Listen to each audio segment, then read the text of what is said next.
Since the beginning, we have been faced with the question of what it is to be human. We struggled for centuries to find our place, our identity. After the fall, things became a lot more complicated. Not only did we have different races, it was clear that we had been split into more than one species. Many believe that the pures are all that remains of the human species. The mutants are another, and the goblins and trolls a third. It might even be more diverse and nuanced than that. In the new world, what is human might not even be the right question. We used to use the word human because that was all we knew. Sentience is part of it, but it's really a question about the soul. Not who is human, but who is truly alive, who can think and feel. Even before the fall, we learned that it wasn't just humans. Apes, crows, and ravens are like us in many of the ways that matter. In the new world, add cats and awesomes to the list. What about someone that isn't flesh and blood? Do you need to be organic to have a soul? To be human?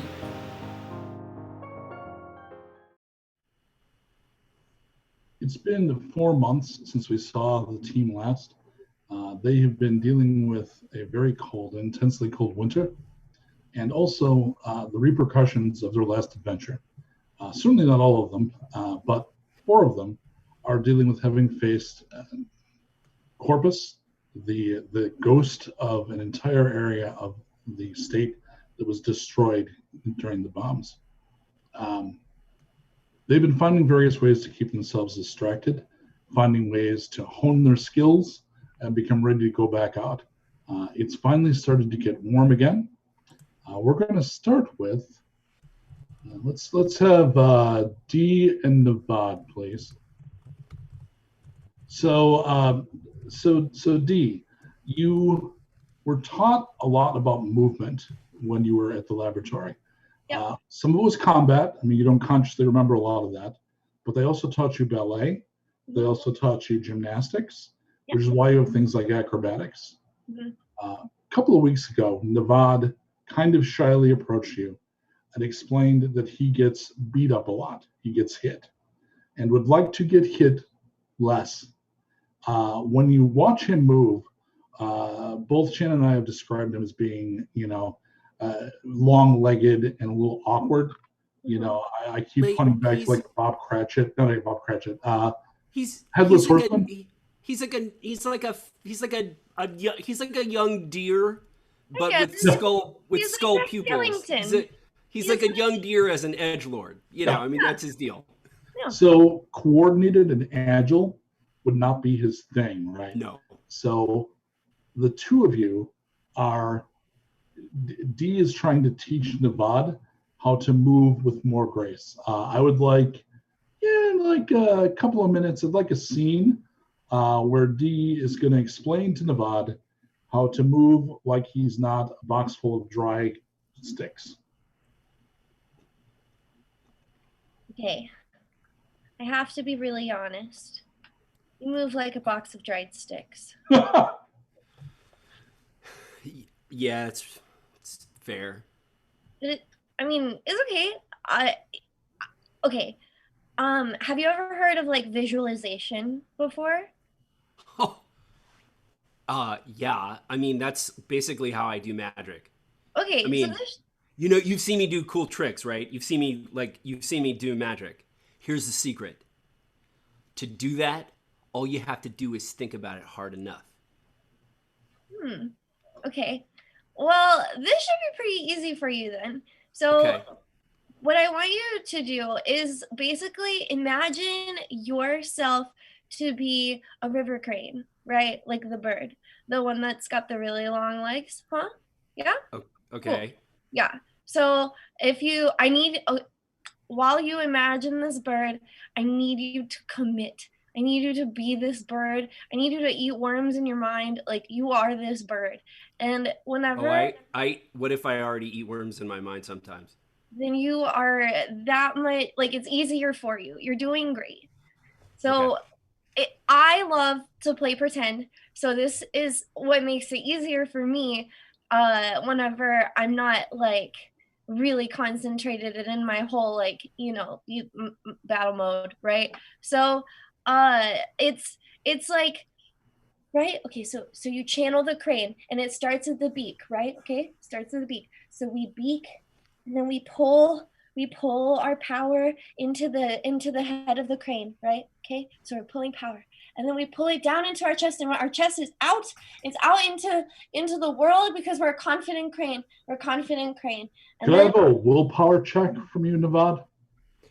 Yeah. Okay. So we're so confident.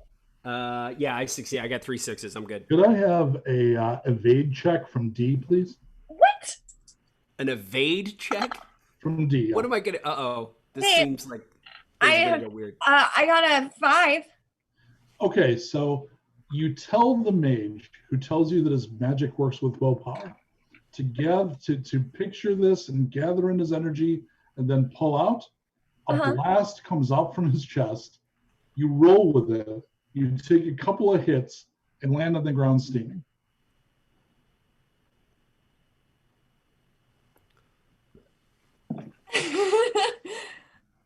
So okay. I mean, I guess that's how I fight. Well, I like it. It hurts, and that was fine.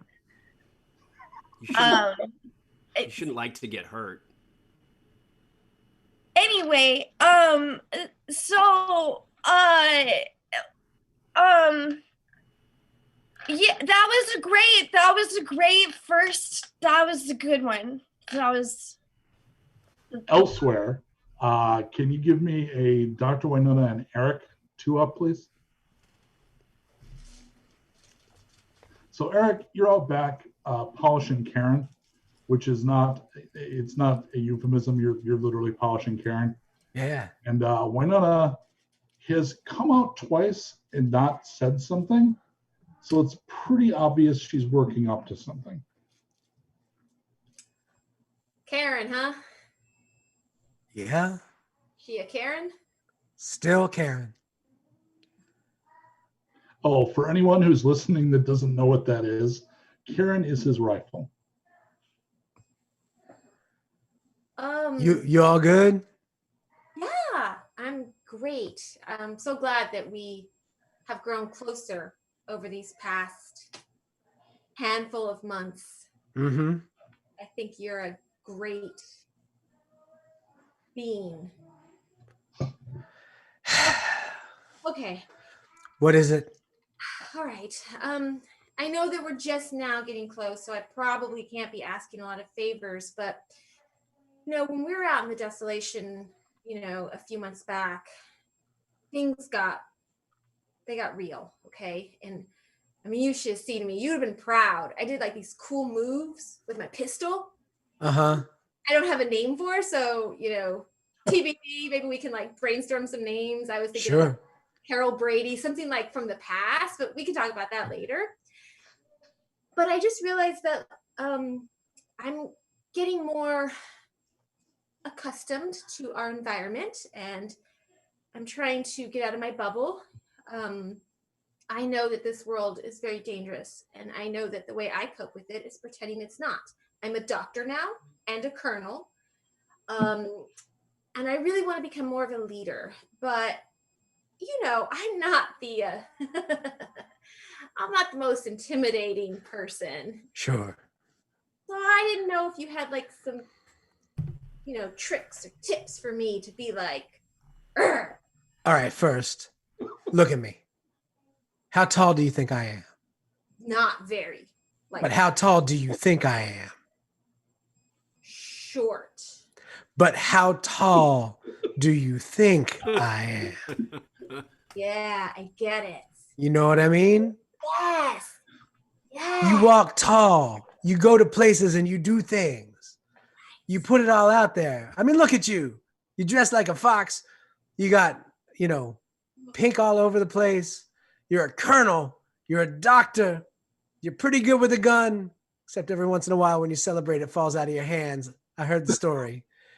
That was, the wind. But go on. I will say this, not to be all zen, because I don't really even know what that means. But let me tell you this. The gun is an extension of you. You are not an extension of the gun. Wow. That got me like right here. How tall do I seem now? You're a giant. That's right. Thank you. I'm going to cut to another scene. I guess we can do the whole. Let's just do everybody. Alan, you've been traveling on your own for months now.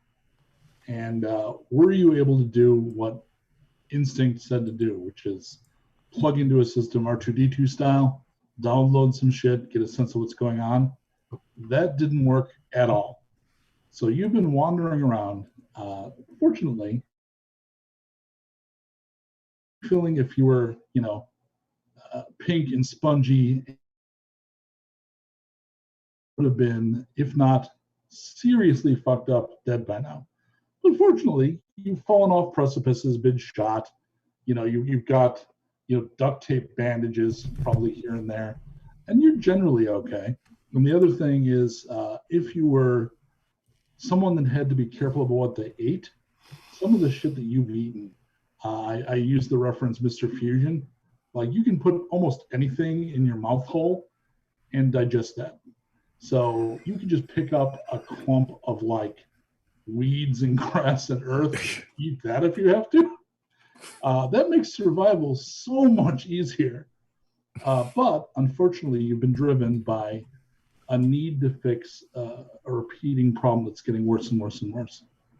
And during the winter, it was actually pretty good for your circuitry.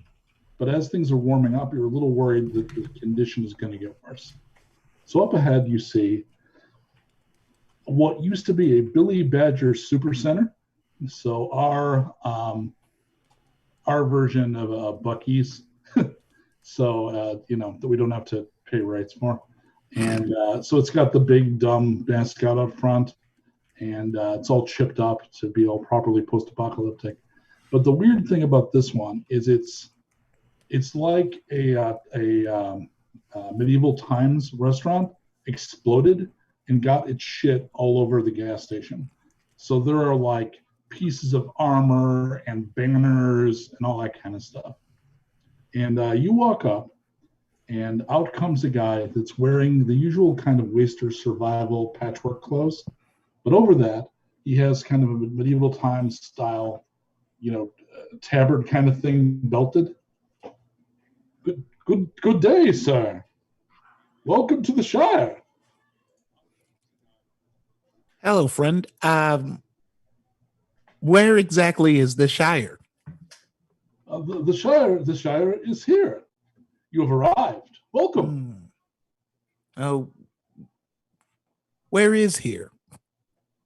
It just behind me. Yes. Well, we're in. He kind of drops his kind of bad Renaissance fair bit. Well, we're kind of in southern Texan, or what they used to call Texas, but that was a long time ago. Good. Texan. It's good to know. That was after the corporates bought out most of the states, or conglomerates of states. This just became Texan. Yes. Oh. I'm looking for someone. Churros. I would normally offer guests churros, but churros, John, bring the man a churro. Who are you looking for? Well, we have knights, lords, and wizards aplenty, and a fox. Have you heard of an Ada? Ada? No.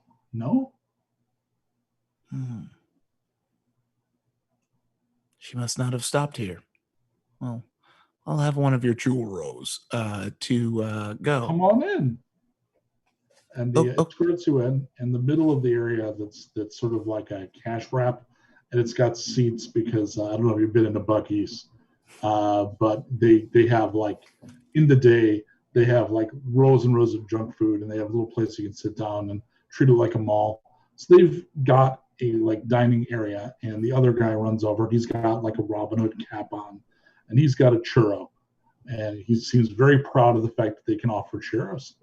Here you. Oh, and he again. This guy drops character. Are you wearing armor, sir? No, this armor isn't my skin. This armor is my skin. Sorry, everything's been a little fuzzy since I've woken up. Well, can I just get one of the lords? Ah, here, enjoy the complimentary churro. Welcome to the Shire. Go get Erik. Okay, one of them runs off, and you're given the churro, and you taste things, but it's kind of like, well, this is a terrible analogy, experiencing something through a condom, in that the sensation is one step back. Right? In that it's safe and clean and good for everybody. And appropriate at all times. That's like exactly right. So you read everything about what it is. Mm-hmm. And your system tells you that it is tasty, but there's no direct, like that doesn't come, like you don't bite it and go, like you're just aware that it is tasty. Appropriate levels of flavorful. Well, we're glad to hear it. And out from the back comes a goblin, and the setting has goblins, and the goblins are mutants. The word on the street, you've been asking, I'm assuming it's also basing on the way you're playing him, that when he runs into something, he's like, what is that? What the hell is up with that? Please explain this. Somebody has actually explained that they think that the goblins and trolls are mutants that is maybe where the human race is going largely, and they point to the fact that they are immune to radiation. So they think what has become of most of humanity is they will eventually become greenskins, which is the horribly racist way to refer to them. But this gentleman is a goblin, and he is described as follows. He is about, well, he's short, but not like uncommonly short. You might think he's taller than he actually is when he comes walking up to you, as a matter of fact. He is, in fact, a greenskin, a goblin. And he's got a patch over what is one of his mutations, which is a third eye. Being a gunslinger, he has to keep the patch over his third eye so that things don't go to 5 dimensions. They stay in 3. He's also got exceptionally long arms that betray the fact that he's got a lot of hair, kind of in sort of a gorilla-ish fashion. Because one of his other mutations is that he has taken on a bit of the characteristic of a gorilla. He's also splendidly dressed because usually when you see him coming, he's carrying a gun and fuck you. So when you see him, he's making no attempt to hide himself at all. He is neither proud nor ashamed of his goblin nor his apish self, but he's sort of convivial, but also a little standoffish, I would say is probably the best way. Do you carry Karen inside the Shire, or is Karen like in your room or behind the counter or something? No, I got Karen always.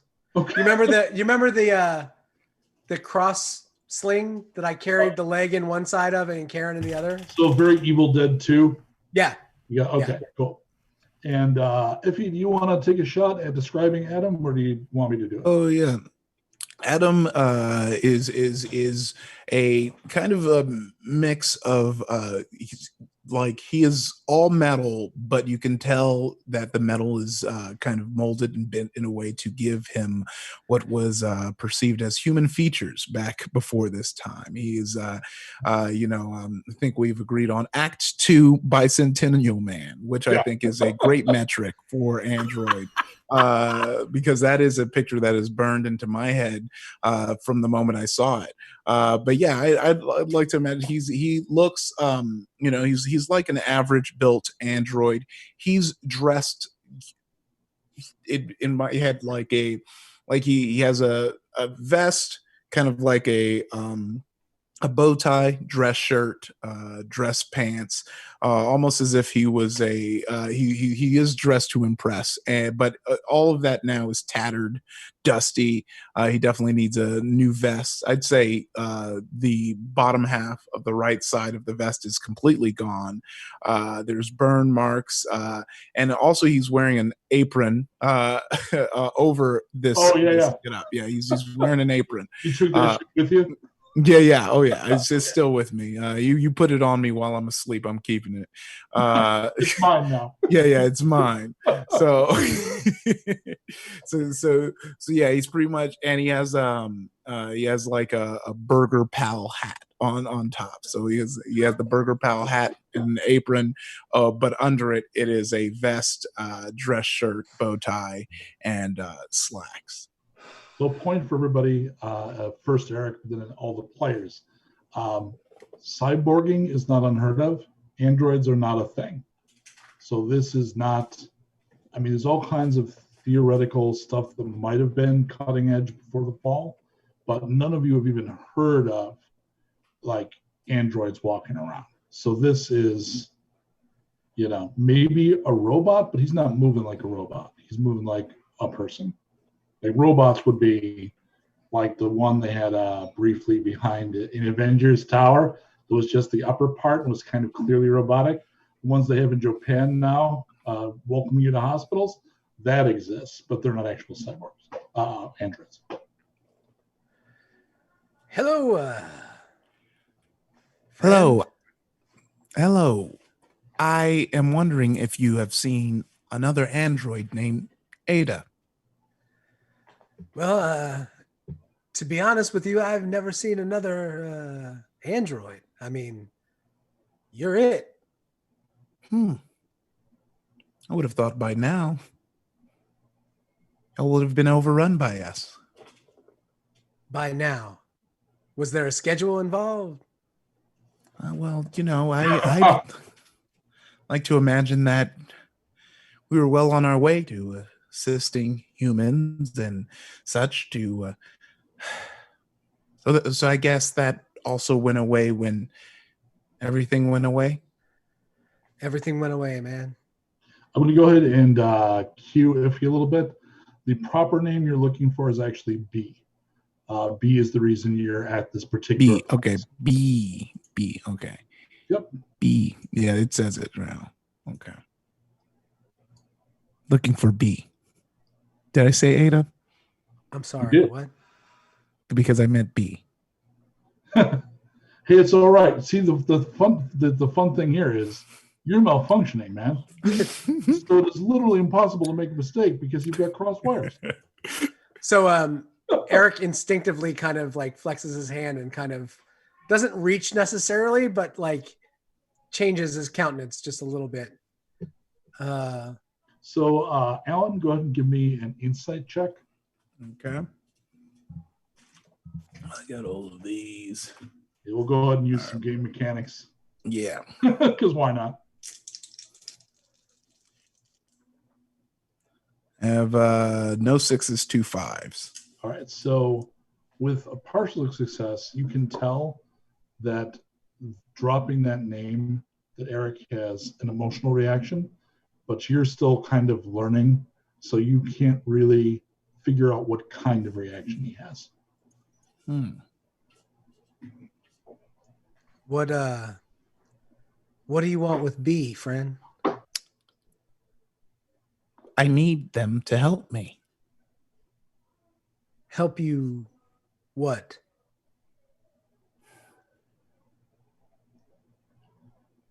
I guess I'm still trying to figure that out, right? Well, listen. Erik, give me a perception roll. Sure.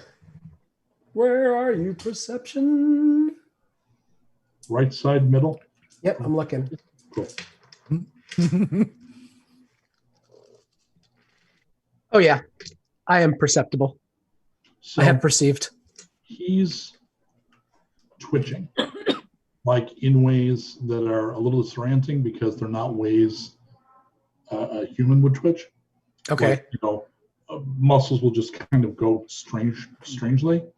He's got a collection of small tics, and you're noticing that when he's talking about, not knowing what he's looking for, he kind of leans forward, almost like somebody that's got like a heart condition. Okay. Hey, first of all, let me tell you this. I am not afraid of you, and I have no desire to hurt you. But if you make me regret that decision, I will not hesitate. Second of all, I'm afraid to tell you that the person that you're looking for is no longer here. What? She's gone. And I mean, gone. What happened? She's the only one who can help me. I need her help because I don't know what's happening to me, but I don't. Calm down, friend. Calm down, friend. Take a deep breath. How do you know to look for B? I don't remember. Also, I can't take a breath. I just thought I'd point that out. I am an android. I do not breathe. I eat. I drink, but it serves me no purpose but energy. Well, but not the same energy, but you know. Fair enough. I didn't mean to insult you. It's just a method of trying to center you a little bit. I see. B is no longer with us, but I have an idea. She well, why don't you come with me? Does that sound good? Yes. Gert leans in. My lord, is everything all right? Yeah. Have you seen D around? She's in her room again. I think she's going through B's old stuff. That's what you call fortuitous. All right. And so I shall, because you're the Lord. All right. So we head to D's spot. My lord, I could put your weapon, in a stand or on hooks. I like to keep Karen with me. Consider it. All right. She's just my girl. You know what I mean? Like. I do not, but I accept what you're saying. We someday all carry our own truths, my lord. Exactly. Someday you'll find the one for you. You just keep looking. She's out there somewhere. And sometimes she's metal. Yes, if you're lucky. That's going to change my dating profile. Well, and the two of you head back. And Alan, he takes you to the back area where the store had like the manager's office and the break room. And I think we already established that B was on the sub level. So that's where D is. And go to the rooms. A couple rooms down here. There's like not a boiler room, but there's a generator down here because there actually are lights here. So this is actually pretty good. You've been to a couple of settlements, a couple of hideouts. And this is in pretty good shape. So you knock on the door, and D answers. So I'm going to have that be like a triggering, if we had the money to film an animated cutaway, this would be a montage of Alan wandering completely confused, at first not even able to speak. And what he sees over and over again, the Channel 8 transmissions, often in public places, that from time to time are interrupted by news broadcasts by B, reporter at large, be in Jeepers. And we see as that montage progresses, through the first 2-3 months of his reawakening, of how it was B that effectively taught Alan about the new world, and in some sense, even how to speak. So we would probably even get a little bit of that last transmission where, because of the way she talks to Jeepers, he figures out, well, Jeepers looks to be a robot. If anyone looks like they could help me, it would be this helpful woman that I keep seeing. And so since then, you've been looking for B, and you've been asking around. Finally, they're like, oh, yeah, she lives over, at this, it's a weird place, but they got good churros. And you headed there, and the door opens, and there is a woman that looks like B, but you're not sure is. She's dressed differently. She holds herself differently, but she's physically identical. So the weird thing is, from his perspective to Alan, this is like looking at one of your cousins. Like, you're Alan 5. The other Allens are all kind of like you, but a little different. This is like that. This looks like another version of B. D, Yeah. this Natalie dressed young gentleman is looking for B, and I didn't even get your name. Alan 5. Alan 5. This is D. Oh, Hello, if D. your name is Alan 5, that means there's more of you like there's more of me. That's so cool. Wow. So you must be a different model than B? Yeah, she's my sister. I'm sure you've heard the news. I'm sorry if that makes you sad. No, that just means that you can help me, right?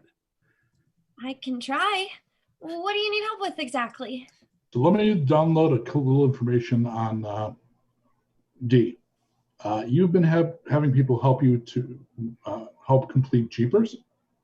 Jeepers is in your new room because you inherited Jeepers. Jeepers was in a very much a Heathkit, bodged together, not fully working yet state when last we saw Jeepers. Just a head and a wig stand. So far, you have Jeepers bust working. So just the head, shoulders, no arms, no ambulation. The face animates. It's not quite as janky as it was when last we saw it. It can hear, see, and speak reasonably well.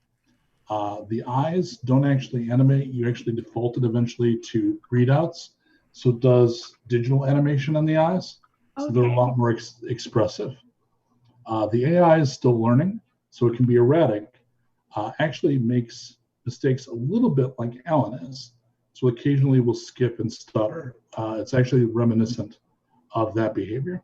At this point, Jeepers has to stay tethered to the data cube and power supply on the desk, so it's fairly bulky. There's no one with the tech skills you need in the Shire. So you've been working with an owl tech named Bertram. You pay him to make upgrades. So when Erik and Alan enter Dee's room, you see that there is the upper, the bust of a robot sitting on her desk. Well, yeah, like I said, she's not here, but I am. I can see if I can try to help. Oh, okay. Sure. Please help me. I don't know what's happening to me. Okay. Well, honestly, I've done a little bit of work, but I usually ask Bertram for a lot more help than normal. What exactly are you looking for specific help with? Like, what's the main need? I don't feel good. I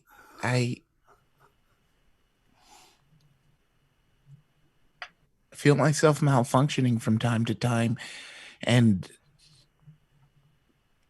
it feels like I'm shutting down. Jeepers powers itself up. You have it set to do that when it feels there's something that it needs to do. So, for example, if you were attacked, it would wake up and sound an alarm, that kind of thing. So it boots up, which takes, because it's janky tech, it takes a minute or so. There's a lot of whirring from the little data box. We all kind of stand there and look at it appreciatively for way too long a period of time. Yeah, the head moves a little and the eyes digitally open. Huh. Well, hi, Jeepies. What's going on? Hi, Bees, sister. You can call me D. I keep trying to program you. It's a lot easier to say. Understood, Bees, sister. Why did you turn on? I heard something I didn't realize, something I didn't recognize. It sounded not human. Oh, yeah. Jeepers, me, Alan 5, I guess. Hi, I'm Jeepers. So you've seen Jeepers. Jeepers, normally, we described it as looking like, one of those all-in-one Egg McMuffin makers that you buy for $10 and Elton Brown kicks your ass because it's a unitasker. Like, picture that hovering with a camera on it.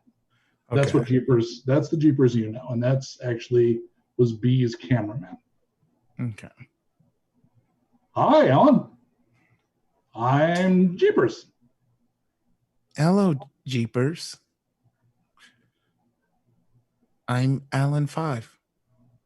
Oh, I'm Jeepers 2. Oh, Jeepers 2.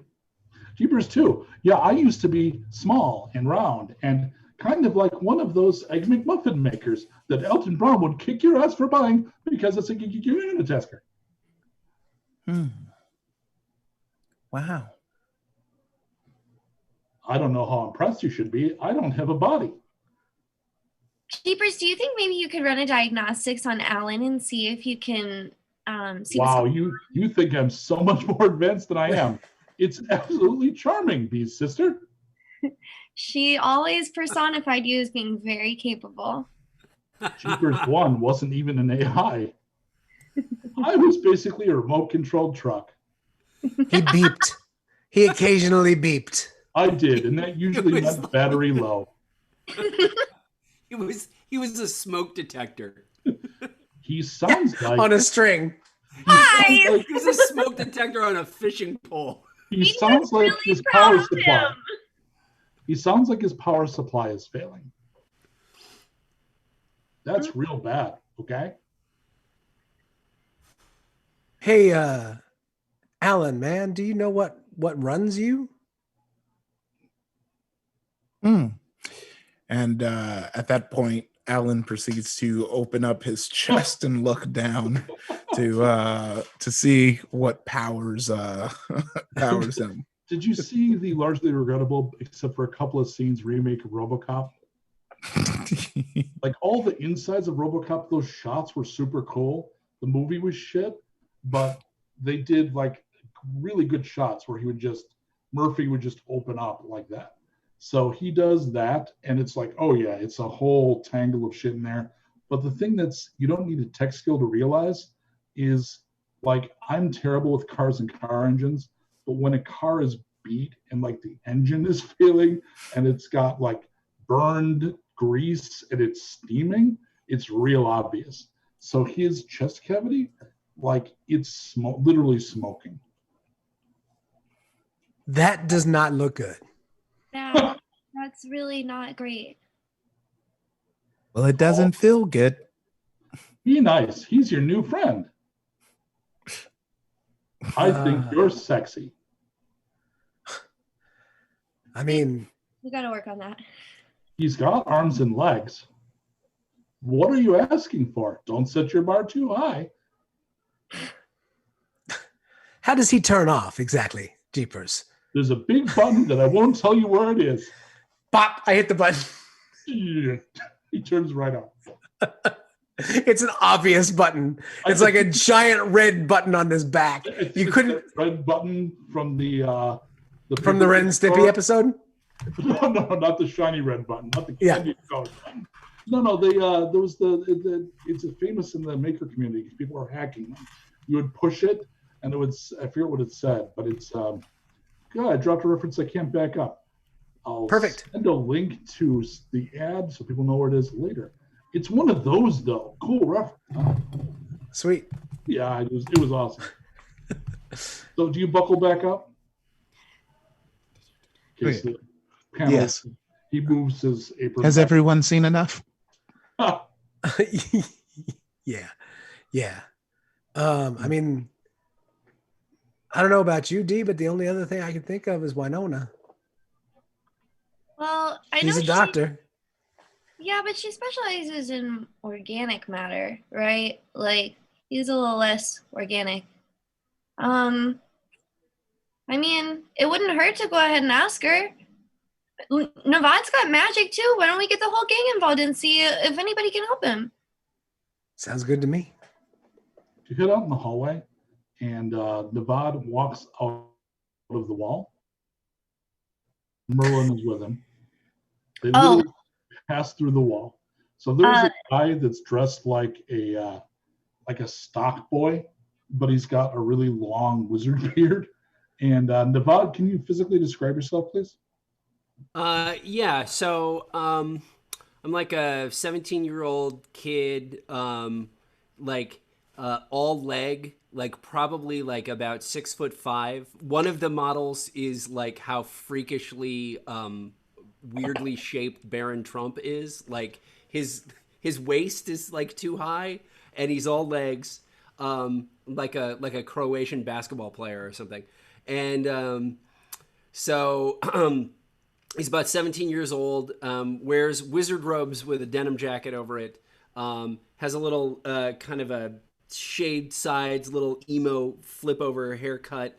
Probably the most striking thing, it takes a little while to pick up on, is his pupils have taken on the shape of skulls. They're like literally skull-shaped pupils.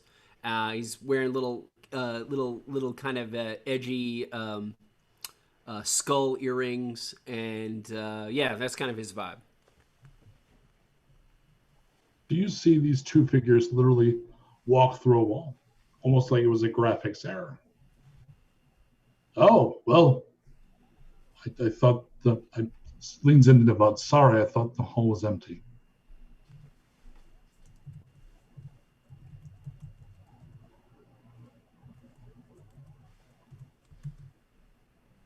Wait, who leaned in? What? That was Merlin to Navad. Oh, Merlin. Oh, I'm sorry, I missed that. What did Merlin say to Navad? Sorry, I thought the hall was empty. Oh, no, it's okay. Well, thank you for your help. I'm less tired. Yeah, same. I'm gonna go restock the churro machine. He pats you on the back and heads upstairs. Okay. And there you see Dee and Erik in the company of someone you don't recognize, who doesn't seem to be flesh and blood. Hi, Navad. Hi, Dee. Hey, Erik. Who is this? He's another series friend, like me and Jeepers. This is Alan 5. Oh, okay. Hello. Number, like 5 is in the number? Is that your last name? Number 5 is in the number in the model of android I was. Oh. Right? You were an... Whoa. Super cool. Do the thing, Alan. Open the thing. And so Alan opens his chest back up. So he pulls everything aside and he goes, and it's all like some of the circuitry is too red because it's overheating, and there's like steam coming off it. Look at his innards, Navad. Look. Yeah, that's cool. Hey, check this out. And I make my as he exposes his robot innards, I let my head burst into my flaming skull. Oh, As all of this happens, I look at Erik and I go, "Oh, I forgot to tell you, Navad shot me with stuff in the chest earlier. It was great." Yeah, stuff? she was teaching me to be a crane, and then I heart blasted her. Is he having this conversation with me while his head is on fire? Uh-huh. Yeah. That's cool, kid. How was that for you? It was pretty good. I mean, I didn't know that I could do a crane move like that. And Erik just kind of slaps him on the shoulder and goes, "This has been quite a year for you." I've learned so much. You guys are my faves. I'm glad you guys are showing off or whatever, but I don't know how your hothead is gonna help his wires, really. Oh no, we were just comparing cool stuff. He's cool. I can't open my chest. I blasted you with my chest. Bird blasted you. Alan doesn't seem to have reacted to your head being on fire. No, I'm sure he's just like, what is that? Okay. Yeah. This is a thing that he does, and it always turns out exactly like this. Is he overheating? I take it off. I take it back off. No, it's just like a thing I do. I guess that's not that cool if you can open your chest up. No, it is very cool. It's super cool, Navad. It's super cool. Thanks. Navad, insight check. Let's see how. Insight. Let's see how unperceptive, because you're 17. Okay, sounds good. Hold on, I gotta swap my light here. My light is being weird. 1 second. It's like an 80s cool. disco, man. It's cool. All right, an insight check. Yes, please. All right. Okay. I only get 4 dice. This is a reading signs. I got 2 4s, a 3, and a 5, so I got a partial success. Here's what you get. D's acting weird around you. D is acting weird around me? Yeah, just weird. Partial, you don't get more than weird. Okay, but weirder than normal? Yes. I mean, reacting differently to you than others. Yes. Well, that's been the case for a while. So is it? Yeah, no, success. I mean, you want to blow your good karma and get a. No. Oh, no, come on. So I just no. I'm good. I'm good. Get bad karma. No, I'm good. It's weird, but we've been like hanging out for 4 months. So is it today different than, or have I not noticed for 4 months? Today's the day I give you a chance to figure it out. That's all that's different about today. Okay, I finally pick up on it's weird. Can I blow our good karma to be able to tell him what's going on? You absolutely may.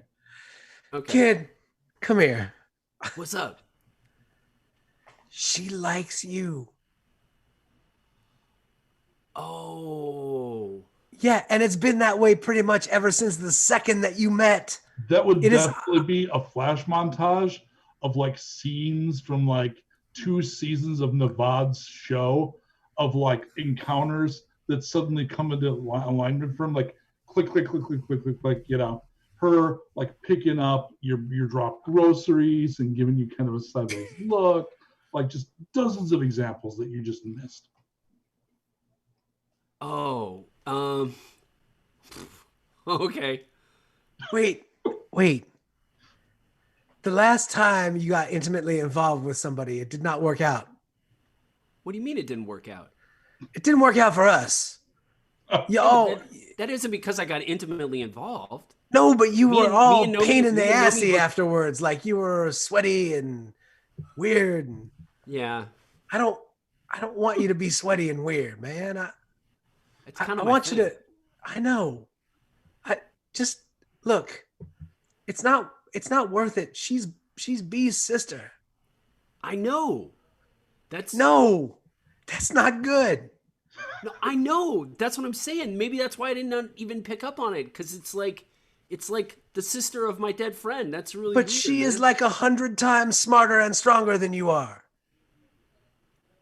Oh, okay. So if she puts it all together, and you don't like her, there's gonna be bad blood. Wynona, everyone else was missing, so you came downstairs, and Dee is standing there with someone who's clearly some kind of android, and for some reason, Erik and Navad are talking to each other. Erik is very animated, kind of to the side, and Dee and the android are kind of, they're just talking to each other, huh? And you enter the scene.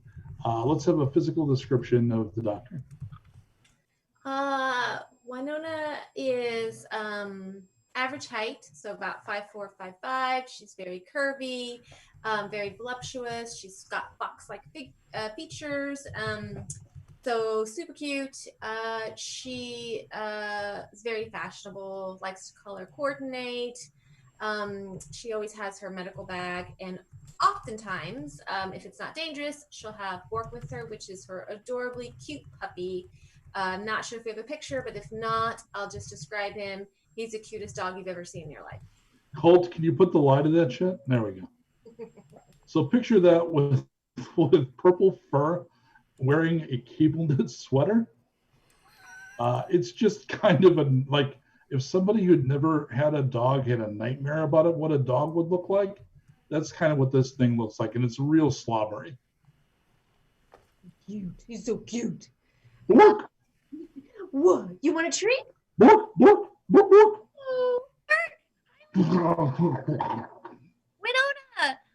look! This is Alan 5. Him and Lord Navad had a pissing contest earlier to see who was cooler. I am so sorry, Alan 5. I've been trying to mentor Lord Navad on how to just own his personality and all of his flaws. And, well, it's just lovely to meet you. You are very interesting. Why, thank you. I'm an android, and I came here looking for someone, and it seems like I found a good group of people. Well, actually, Alan is a little bit on the fritz and needs a bit of a mend. Do you think that maybe you could look and see if you can apply your doctoriness to his insides? Of course. I open my chest again. That makes me sick. Yeah, so you know how you managed to work on people because you're a veterinarian? Because there's kind of a few things that are similar between animals and people. There's more in common between a Buick and Alan than Alan and a person, other than topologically. Like when you look in the insides, there's nothing that equates to human biology. I am a veterinarian first, a human doctor second, but I don't really see the difference between humans and animals. We're all sort of one living creature. And you, my friend, you're somewhere on that spectrum. But it's not a spectrum that I have a doctor degree in. Actually, I don't have a medical degree per se. My lovely Bee gave me a certificate. Long story short, I am unable to help you. However, I can say your style, top notch. I mean, finally, somebody who gets it. I thank you for that. Okay. And he closes his chest and he's kind of takes a second. So, where should I go to get fixed? I think maybe we should talk to Bertram, guys. Okay. Been able to help me with Jeepers. Maybe Bertram can help us with Alan. So D, Bertram lives in a roving community called Wayward. Wayward uses a transmitter that sends a tracking signal to those with receivers tuned to the right frequency. D has one of those. So because they move pretty often, when they set up, they put up an antenna, they send a signal, and then people that need to find them that have the right thing, they get a little tracking signal and they can go there. So if you wanted to find them, you could. Erik, Navad, anybody? Got any thoughts? I can't hear all you doing that thing. I was just wrapping up a conversation with my friend here. I think that sounds like a pretty good idea.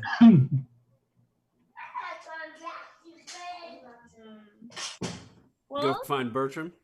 Yeah, I can put a signal out, and we can get this party rocking. Let's So do do you it. want to go outside, flip the switch, and figure out where you're going? Yeah. Okay.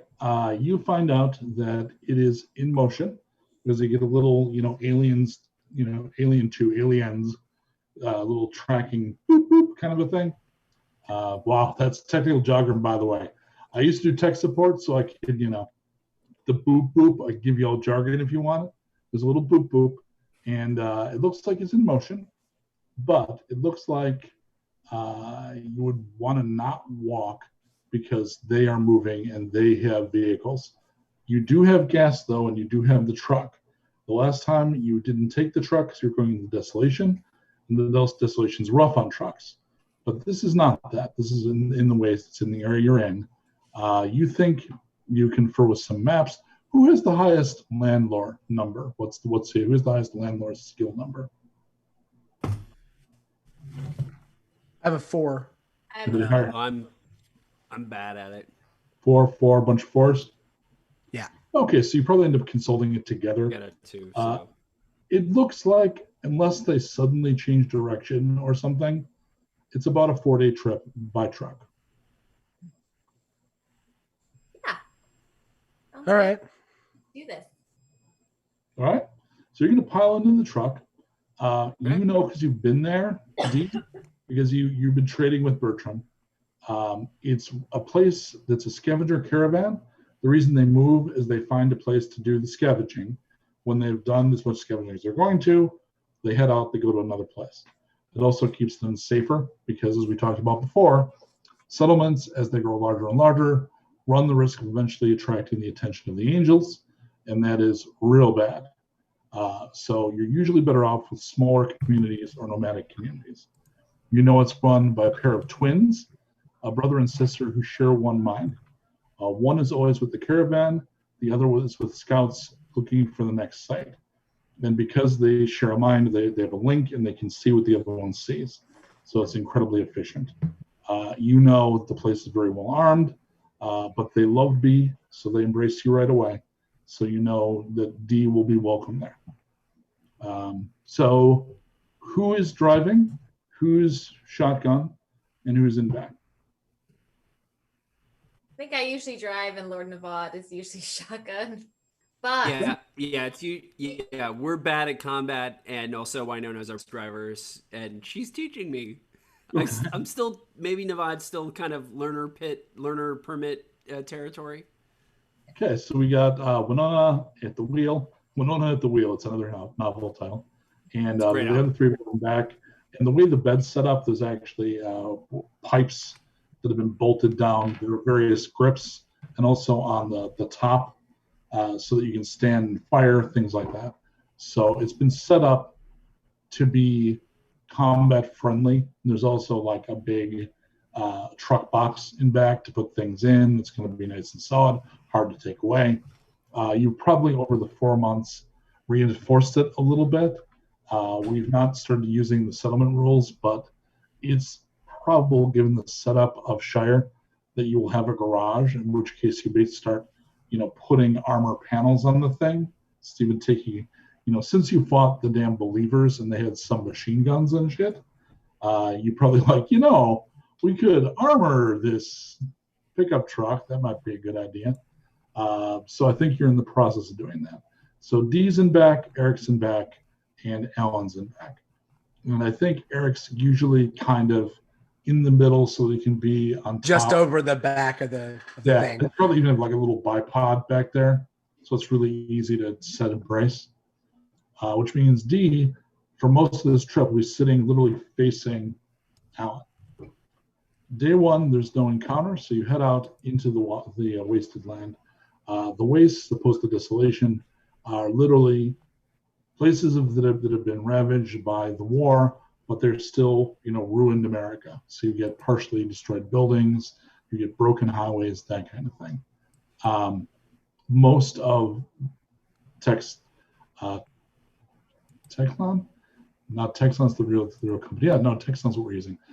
Most of Texlon is like this. I almost said the actual copyrighted name.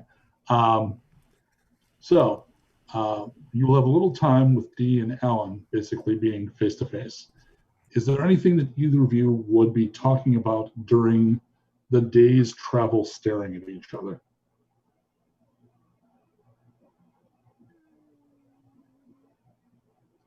I'm reading that as like a long, like almost a montage of the terrain changing and them not changing and kind of staring at each other. And Erik, the conversation back there is less than scintillating. I'm listening to my musica. Oh, is Bees still in heavy rotation? Yeah. Cool. It's the only song on it anymore. It's just on repeat now. He's got the equivalent of like a cross, like a hit clips and a zoom and make it cheaper and worse. And he's got one that's kind of like an earphone. And B, before she died, recorded Earth, Wind, and Fire's I Will Write a Song for You. There's a magic book that only you can look. I'll write a song for you. You'll write a song for me. And love. And that's all I listen to over and over and over again. And his friends have realized, and I think even at this point, Alan will start to realize, one of the only times you see Erik just smile that's not kind of sardonically is when he's listening to that song. Like he actually smiles. As sad as that may be, sadly, I think it's probably the truth. Day 2. About midday, you're looking for a place to maybe pull over and eat while you're not, bucking around. One of the things that you've done, I had to pay someone to do because you don't really have a mechanic in the Shire, is to constantly reinforce and replace suspension and springs because everything's broken here. Like you're almost better off just going over the rough dirt and rock because the actual roads are broken. So it's just ka-chunk, ka-chunk, ka-chunk. So you want to stop to have lunch that's not going to be that, where it'll be like that kind of shit.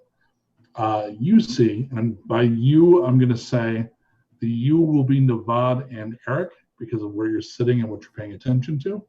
Off to the right a little bit, and it's like one of those where you do, it's actually, there's probably an exit sign. We'll say there's an old, really worn one of those where they pay money to say, there's a McDonald's down here. Turn off to go destroy your circulation, that kind of shit. Right.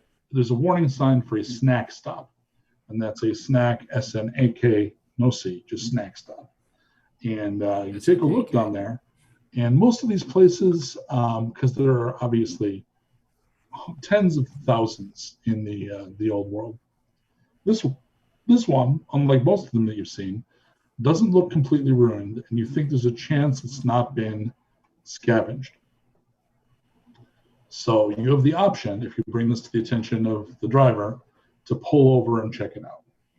All right, so I kind of slap the top of the truck and just go, "Hey, snacks!" Okay. Wynona, it looks like this snacks place has maybe got, like, it's not completely destroyed.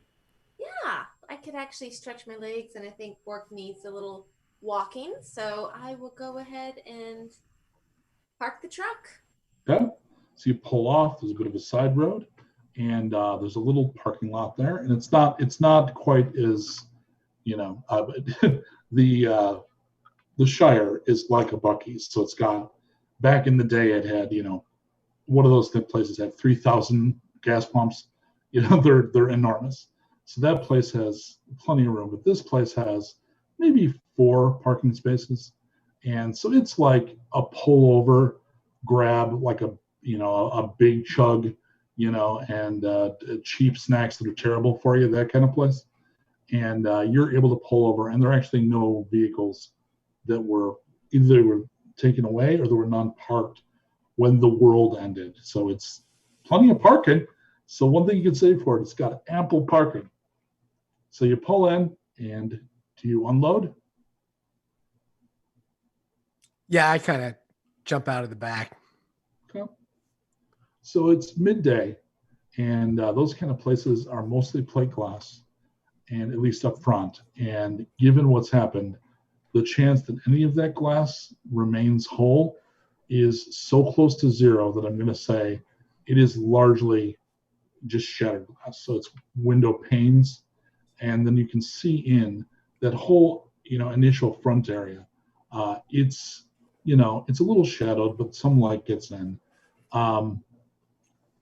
It looks like there's still some stuff on the shelves. There is a back area, so you can go in through the front, and that is just hanging half open. It's easy to get in. There's also clearly a side and a back door for loading. What do you want to do? I want snacks. Snacky. So I need everybody except Erik or Alan. So that's going to be Wynona, D, and Navad. Make a sense roll. And Navad, this is not the kind you specialize, so it's actually harder. Am I down a die? One lower, Oy. That's not good. It's not what you're attuned to. I had a 6. These got I it? get a partial, however. I got a 6 too. Okay, so all three of you, as you're approaching, you're like halfway between the truck and the building, so you're coming around the front. You get a little bit of, you're feeling sick kind of in your gut, and there's a smell that you feel that tastes like kind of a coppery taste, and you're picking up there's probably radiation in there. So the reason Erik didn't pick it up is he's immune to it, so he wouldn't notice because it's just a place to him. You're not sure why Alan's not noticing, and he may not have a rad detector equipped. But the other three of you just kind of at the same time, you're like, This isn't safe. Not good snacky mouth. This No. is bad. Yeah. These snacks might just be for you, Erik. Yeah. That's all right by me. Are these snacks safe for androids? Oh. See? I'll eat some if you eat some. I would think so, but that's not technically a medical. who's got the highest perception number? Number of dice. Which one? When you say I'm sorry. Insight? Yeah. No, not insight. Is it notice? Or a notice. When you're simultaneously working on 3 games. I've got 6. Erik. Okay, so go ahead and roll with 1 die bonus. So when you have group things like this, sometimes you have 1 person roll, 1 die higher because he's rolling for all of you. Oh, yes. There I have is noticed movement inside the snack stop. Can I tell what size movement? Like bug size movement, critter size movement? Between a person and a dog. So large dog, small person, or sneaky person. All right. So, I mean, my inclination is to pull Karen and just continue to walk inside because I'm hungry. I like the idea that he notices the thing. The camera sees you notice it, kind of like a Romero movie. And we just cut to your face going, huh, and you just pull your gun out. Yeah. All right, so I'm going to take this with Erik being in the lead, and the 3 of you that had the kind of warning hang back a little bit. Alan, where are you? Okay. Alan, where are you? Oh, I will be as close to D as I think Alan's sticking I'll with hold D. hand. That's so sweet. She's so Heart cute. beeps. She's so cute for the next about 35 seconds. So, Erik. Yeah. I think you're going to get a different response to this news that most other people would have. If suddenly you were in a target-rich environment, what would the response be? What would the look on your face become? Joy. Like absolute joy. Right. So, like has happened to you before, sometimes you encounter ghouls. And so ghouls are people that are so seriously ravaged by radiation that the tissue starts to break down. They become voraciously hungry, and they end up being translucent skinned, gaunt, And if they don't have food, and apparently like candy and like, Tostitos don't count as food for ghouls, they torpor, they shut down, and sometimes when they feel something close, they reanimate, which allows them to live decades. Because if they're starving and we're going to die, they just, ghoul on the ground. And then the minute you come close, they go, oh, blood, and they wake up and they attack. So there is a group of ghouls. It's enough of a group that you cannot quickly count them. So at least something in the order of a half dozen, but there is a burst of ghoul attack coming your way. So I'm going to need everyone to roll your speed dice. And Ify, it's in the lower left-hand corner of your sheet. Okay. And in this case, you're rolling the dice and adding them up. So Erik, what's your total?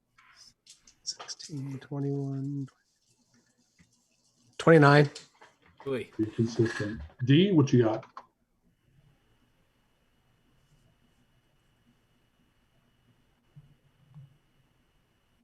She's on mute. D is on mute. What'd you roll? Wait, hold on. 6, 12, 18, 34. Holy shit. Wow. Navad, what'd you roll? Oh, terrible. 13. Oh, terrible. 8. 8. Ooh. Oh my. 25. Ooh, nice. So, For some reason, I keep hearing Ellen, not Alan, and then my brain's like, "Oh no, you heard the wrong thing." And then Ellen 5. Like, Ellen DeGeneres yes, is on the other. yes, my brain is malfunctioning too. I'm sorry, everyone. yeah, if you were Ellen, you'd have to dance more and you'd be a little problematic. Okay, so the first thing that's going to happen, because the triggering action.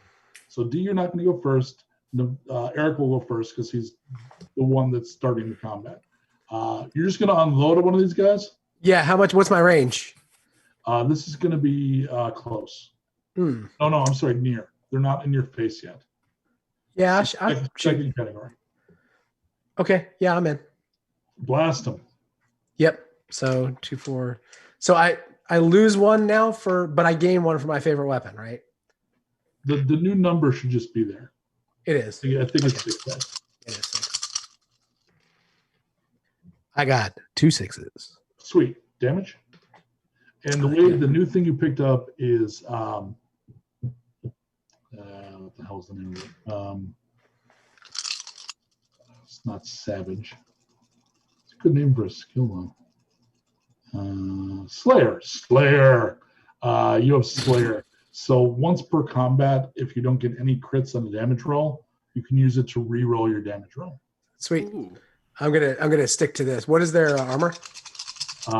2. They're rubbery. They're rubbery, easy to kill nightmares. All right, so I was over 2 with all 6 of my dice, and I have an exploding 6 with a crit. So go ahead and roll. So that's going to be 6 plus your 3 is 9. Plus another 1. Oh no, I didn't get a 6. So Yeah, so 9 is actually enough to kill it in one shot. nice. So as these things come out, Karen comes out and he blows one away. D, what does Ellen see as you click into combat mode? What does that look like? Oh, so I just I look at him and I just say, protect yourself and have fun. And then I do a little bit of my crane moment, and then I activate into aggressive stance mode, and my eyes go a little bit cloudy. Cool. Do you want to attack one? Yes. Okay. I'm gonna do brawl melee. Okay. Then hold on. Ooh, nice. Yeah. I got a 6 and a 5. Then do your damage. Sorry? Do your damage. Oh, okay. Do I add those? No. This is so what would you roll? Just give me the numbers. 3 6s. Holy shit. Oh my god. What's your crit number?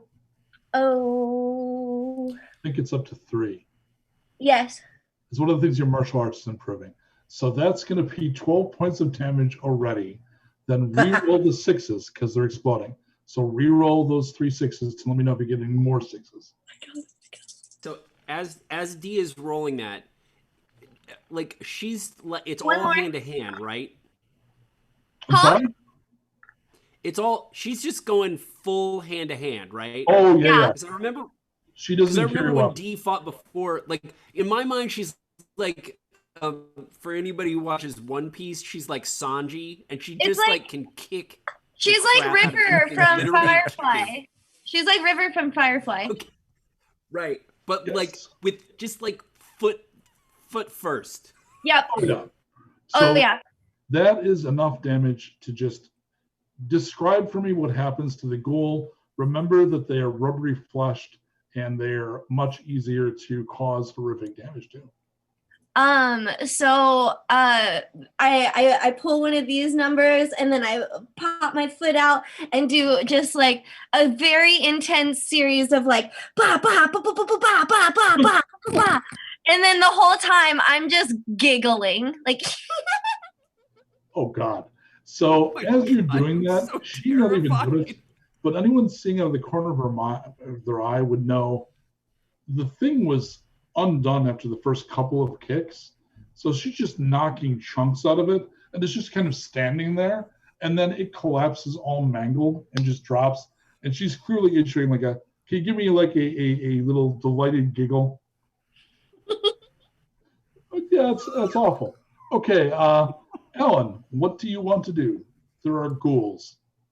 Okay, so Ellen, is a pacifist and doesn't want to fight these ghouls.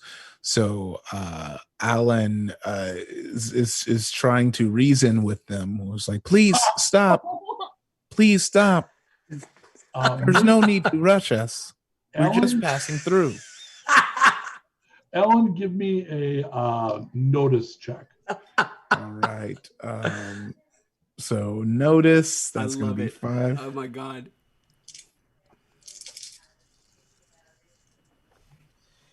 That's I'm not noticing anything. So he's actually walking forward a little bit, talking to them. The rest of you will all see that they are just ravening, basically mindless, and he's just very sincerely trying to engage with them and talk them down, trying to convince them, like, leave the highways alone, just drive safely, just don't be a dick. Like, let's all just reason and get through this together. And the ghouls, like ghouls tend to be, just kind of aren't listening. All right, then we go to the bad guy. No, there's Navad. Oh, it's me. So how far away am I from these guys? They're still at near. So the second range category. You're just outside. You've not gone in. I think at this point, Erik and D are in there mixing it up, among the racks that have like the condoms and the old like bandage tape and the Magnum Triple XB, an Iron Mule and bed pills, all that shit. They're fighting in there. It also sounds like Alan is kind of walking forward into it, just saying. So you and Wynona are still outside. All is well. Yeah. But they're far enough away, like, and there's some coming out at us. Well, no, funny feeling they're just going to engage the ones that are in there. Ghouls, and you've encountered them in stream at least twice. They're lyphotropic, so the fact that they're in there mixing it up, they'll just go ahead and eat your friends. All right, so I'm probably not.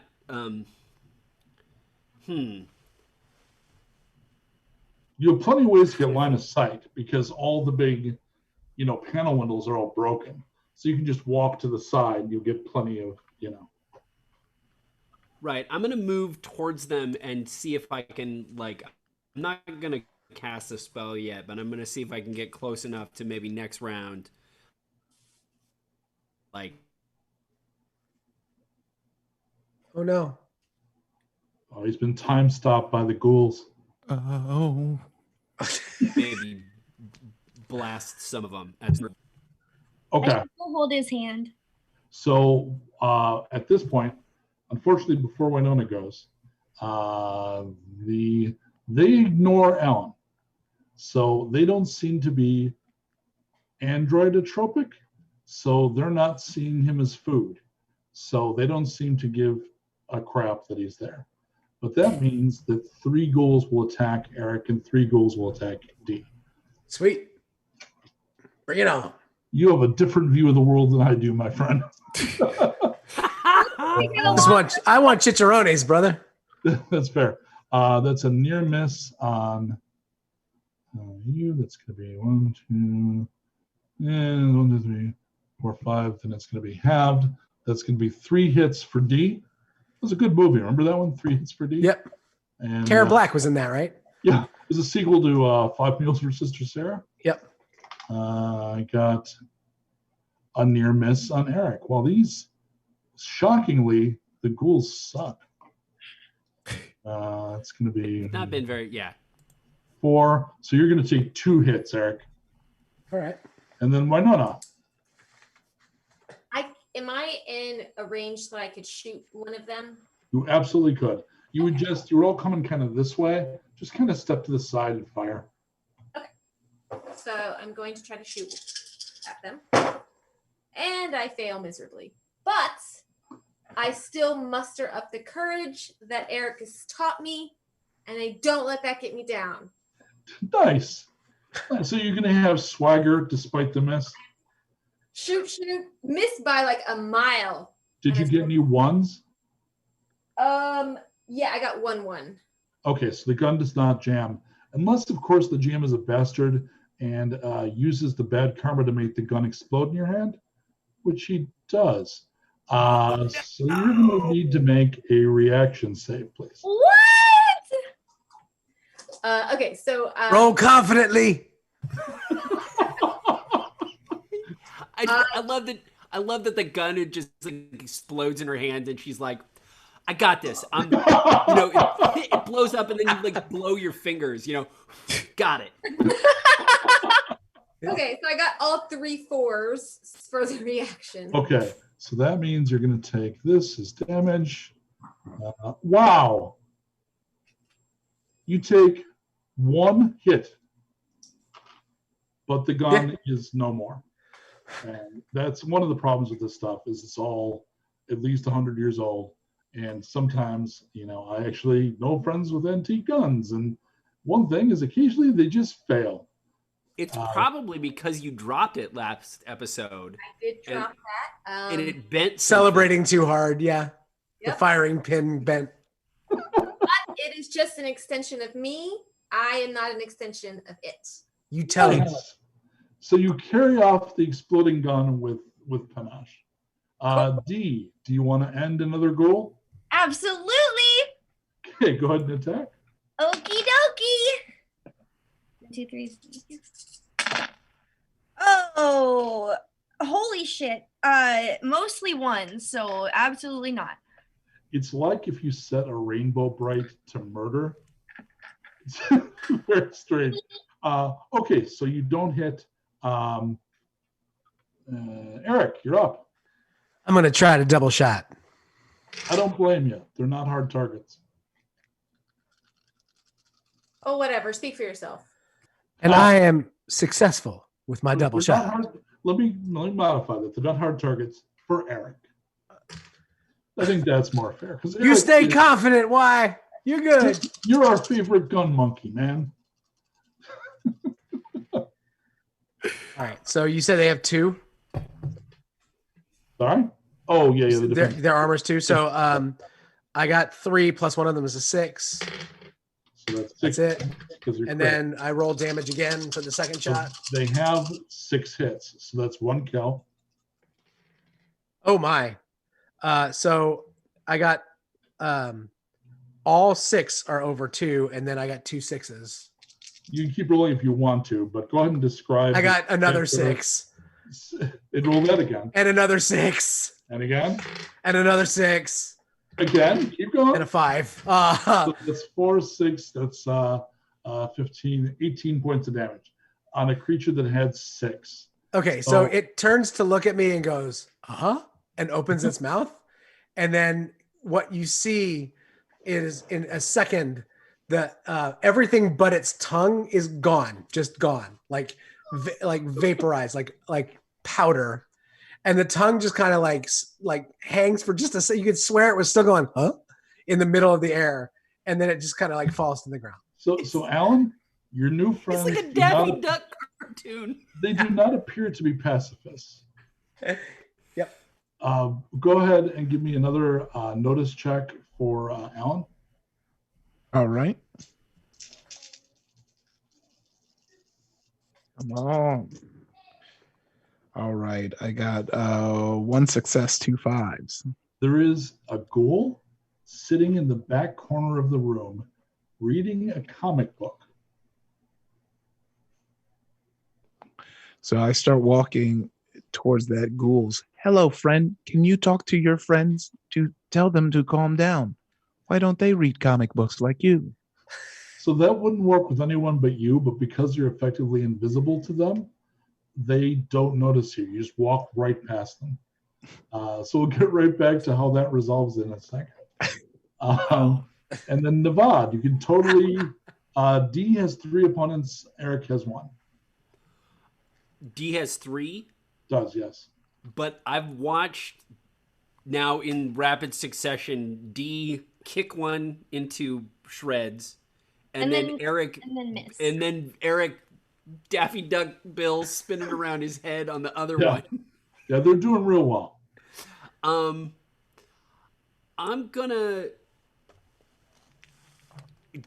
So I can kind of sneak... I'm gonna sneak up on one behind D. I feel like my magic is not needed here. I'm gonna just like try to knife one. Okay. Because I also want to kind of impress D, maybe because she's been teaching me to move better. You had also the whole last round, so you can go ahead and have snuck up. Go ahead and give me a stealth check. A stealth? Yep. It's funny that this group is so not sneaky. I think this is the first stealth check you've ever rolled. This is the first stealth check I've ever rolled. And the entire campaign. I don't think anyone. I think never that's rolled a stealth check. I think only Tiber Fane rolled, and he's an NPC. Yeah, Tiber rolled it when he snuck into the Baron's place to plant the bomb. Yeah. While I was dorking out. You were burning your head out front. When I burned my head out front. I'm really bad at all of the survival skills, just FYI. So let's see how I do. Oh, I fail miserably. Okay, D, he's sneaking like a 6-year-old sneaks. So, like the sneak. Like big cloddy steps. Yep. So the upshot is you try to be all smooth, but when you attack, it turns to face you immediately. So go ahead and do a brawl melee and stab him. Okay. I'm a little better at that.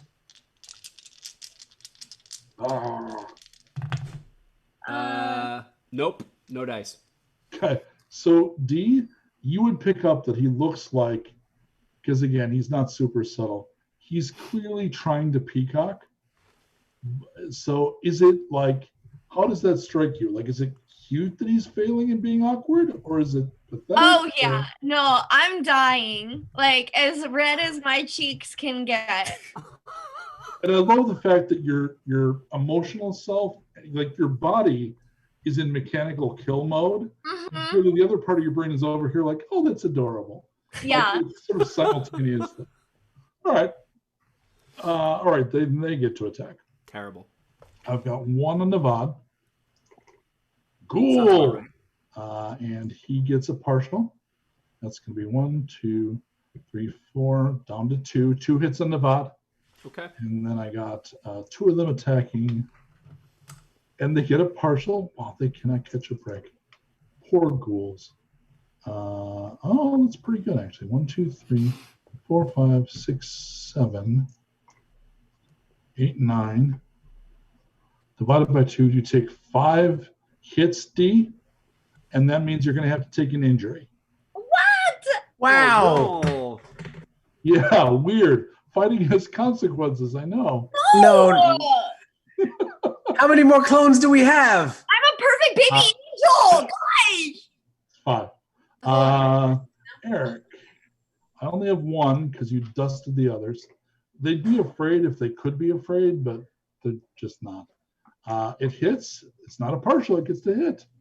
And it does 2 hits. Womp womp. Why? You can't shoot no more because gun is dead. What do you do? I have it says stabber, so I'm gonna think that must be a knife. Pull your knife? Yeah, you probably have what kind of a knife would Wynona carry? Oh, she would carry like a antique, of course, like sterling silver with engraved. Have you sharpened a silver cake knife? Because they come with like the fake pearl handles, like that. Yeah, okay. So she's got like a sharpened, deadly wedding cake knife, the kind they give away at the end as a present. All right, serve up ghoul. Go ahead and make a brawl melee. All righty. So she steps in, and are you helping D? Yes. Okay. I am not the knife. Oh yes, success.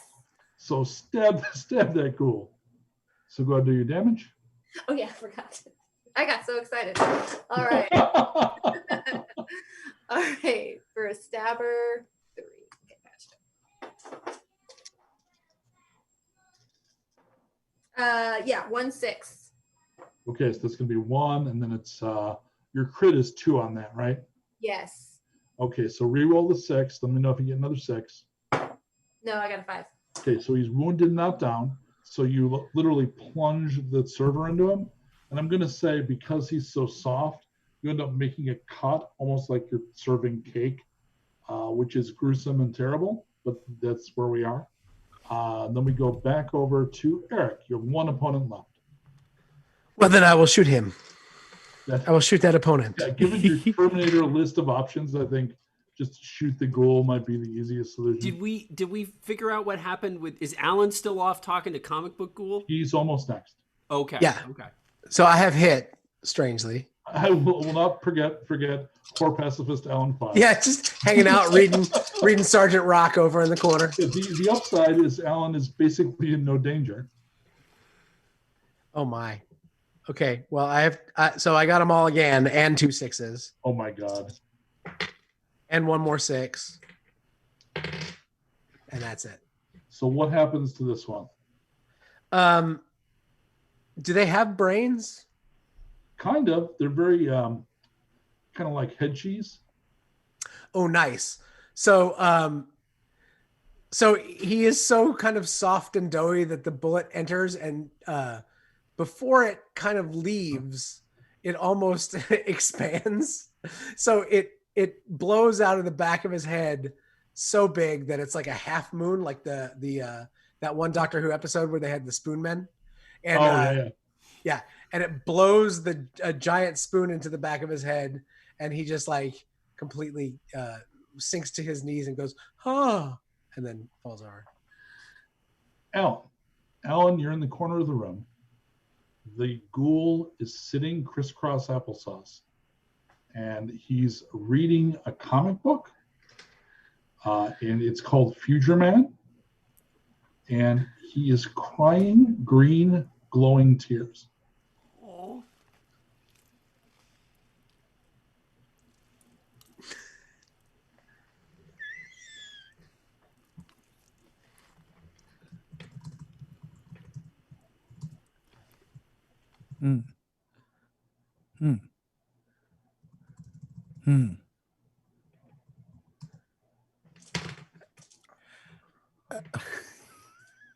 He tries to mutter, comic book, and part of his throat comes out of his mouth. I reach my hand out to like pick it up and push it back to his face. Yes, friend, that's what you're reading, a comic book.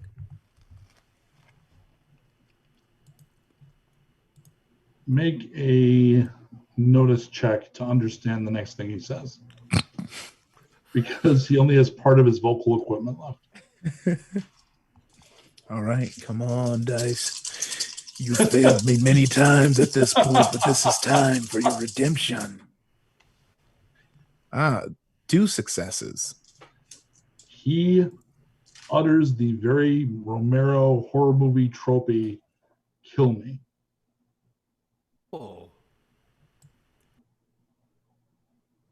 So upon hearing this, Alan stares as if lost in thought, and truly for much too long he ponders this. Well, the round will definitely pass. We'll come back to you.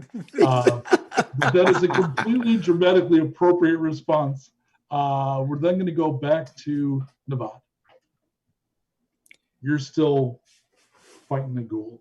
I still have one on me, right? Yep. Yeah. I mean, I think just where we are, I think I still need to kind of try to fight him by stabbing. Okay. I'm going to fight him with the knife. Roll melee. Okay. Take this, Mr. Ghoul. Ooh, I got a partial on this one. I'm not very good at brawl melee. Your damage and then have whatever it is. Okay, damage and half. What's their hit? 2. Their armor class is 2. 2 against everything. They're all right, I got to see what a stabber does. 3D, right? I think it's 3 with a 2 crit. They're kind of shit. Okay, so I got a 1, so that's no good, but I got a 3 and I got a 6. So 1, 2, 3, 4. I'll reroll the 6. Okay. Oh, I got another 6. So that's going to be and again. Okay. And then a 4. Okay. Wound not kill. You do it almost exactly this. You did exactly the same amount of damage that Wynona did with her dagger. So you can feel better about yourself. You're both stabbing away at the ghouls. Wynona and I roll the same dice almost every episode, so that's actually true. It is, and she, she's like the mom that I didn't have. So I'm like, as long as we're rolling the same, I'm good. All right, and then we go to, and we did I miss? Yeah, I think I missed D. Yeah, D. You didn't get around this round. I didn't forget about me, gosh. I never forget about you, D sister. Okay. Well, I'm gonna try to do some fancy footwork a la Chromeo one more time. Do it. Brawl melee. You're still in aggressive stance, right? Yes. Okay. Have not left aggressive stance. Cool. Cool. Got a success, so now I'm gonna roll my damage. Do that damage. They can pay for being a victim of nuclear war.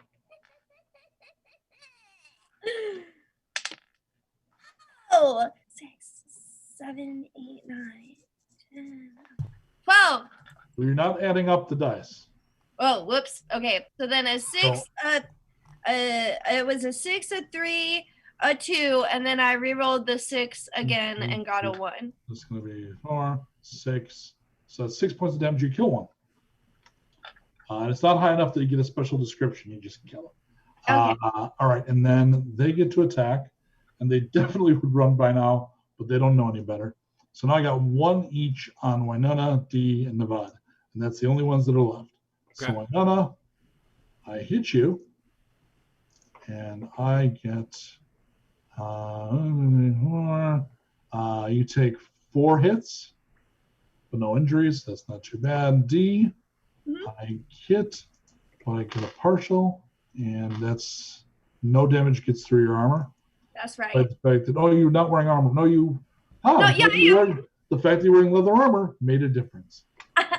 Upgrade. I know that. And Nevada, you're hit.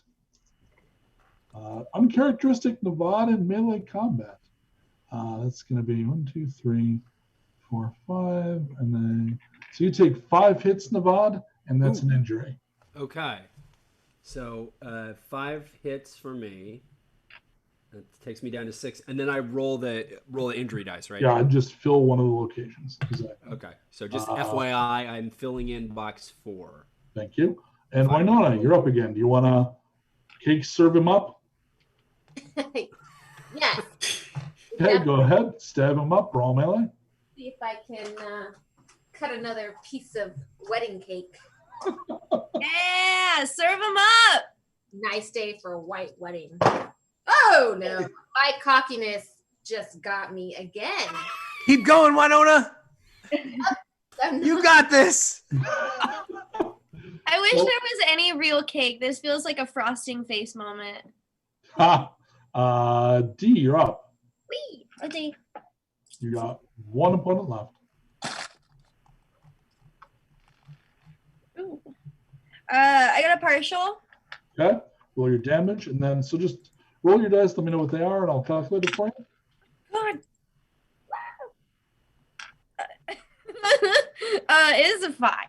A 2, a 2, and a 1. 2, 2. No, that's a 2 points because the 2 2s are equal to its armor. It is a couple of points, but that is not a kill. Okay, then we're going to go to Erik and his big gun.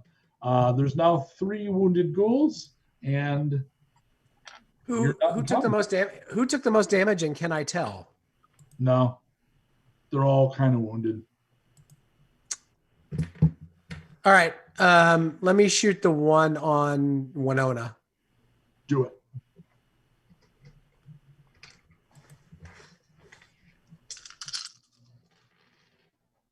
And I missed. Alan, make an insight check for me. Oh my. Did I say Alan again? Oh, yeah, you did. I thought to you me? were talking. I also thought you were talking to Erik, Mike. Yeah. Alan, make an insight check. Insight. Okay. Jesus Christ, Mike. That's all right. Check your inside. I was so serious. I was like, when is Ellen gonna speak up? I have 1 success and 3 5s. Okay, so as far as Ellen can tell, you think that this creature, when it woke up, saw the comic book and something stirred what was left of its brain. So unlike the other ones that immediately went feral, this one did not, but is clearly only shreds of what it was are left. Yeah, and so yeah, I do like stare, like really hearing the words kind of resonate and rattle around in my head, and it's at that point I like solemnly and quietly try to either behead or crush the head of this ghoul in a very humane way. It is far more 80s movie cinematic if the android's hands come up and almost affectionate on the sides of his head, right? Like comic book, I understand. And then the squeeze and the eye pop, and then the just, it's Roy Batty killing the guy from Blade Runner when the CEO. Well, except if Roy Batty was like a really kind, or it's Neil Patrick Harris killing that dude in Undercover Brother that he squishes his face. Okay. So in some cases, executing someone flips you over to bad karma. Spoiler alert, it does not in this case. So we go to Navad. You see that, by the way. You're facing the right direction, and you see Alan walked up to one that was sitting in the corner. You didn't make your perception roll, so you didn't know what he was doing. So as far as you know, he walked up on one that was up on the sidelines, and he has just smashed his head with his bare hands. So, I'm trying to see if I would I'm now at this point I'm more interested in that than fighting the ghoul that's still on me that just hit me. Is there a way that I can understand what went down? Not without more data. You need to get some other glimpse of something to connect a dot, or even Alan's face. Like literally you just see the back of his head and he crushes the thing and there's an explosion of gore. Okay. I'm going to kind of give a hey, wait a minute, fingers up to the ghoul, excuse me for a second. And I'm going to kind of make my way over to Alan because I'm just more interested in this than the fight. If you would expend your good karma, the ghoul's broken circuitry will actually respond to the hold it a minute, and he will hold and let you leave. Yeah. In this case, I'm going to use the good karma and just be like, hey, just a sec. Hold on. So the ghoul literally just goes, like something somewhere in his brain. It worked. I read a thing with of a famous photographer who had discovered in taking photos of people and cultures all across the world that that as far as he could determine, the only universal hand gesture was hold that pose of like sticking your fingers up, and like everybody got it. Like across the world, awesome. People who barely ever been photographed before, that they understood. So anyway, that's what I'm doing to the ghoul. So just a second. So what I'm going to do, because of the time it is, and the fact that we're about on break, D and Wynona, you are going to finish. D, Wynona, and Erik, you're going to finish the remaining active opponents, because clearly the rule mechanics, in my point of view, is use mechanics when the outcome of a situation is uncertain. You have D and fucking Erik. If you can't get rid of 3 ghouls, you're fired and should go retire. So we're going to put you to the background of that scene, fighting, mopping them up, as Navad walks over to Alan. Alan, the skinny kid, is walking up. You're now covered in gore up to your elbows. Hey there, buddy. Hello. What happened? I gave the ghoul his wish. Oh. What did he wish? He asked me to kill him. Oh. So Navad, at this point, you would see, because he didn't do any force, right? Because he squished him like this. So it's still sitting, and it's still holding the comic book in its cross-legged lap, which is real weird for a ghoul. He wanted you to kill him? Yes, he asked me. Erik, can I get a woot as you kill one spectacularly?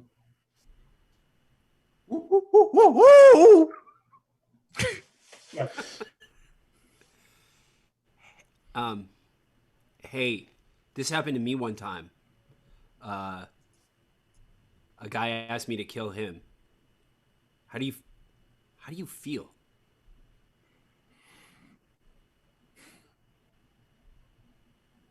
And Alan stares right in Vod's eyes, takes a beat, and says, "What is death?" I think literally at that moment, D throws a ghoul over some shelving, and it's impaled on a sandy of racks. And as the "what is death" echoes off, we cut away from the scene, because that is clearly where that ends. We're going to do our 5-minute bio break. When we come back, we are going to continue on with your journey.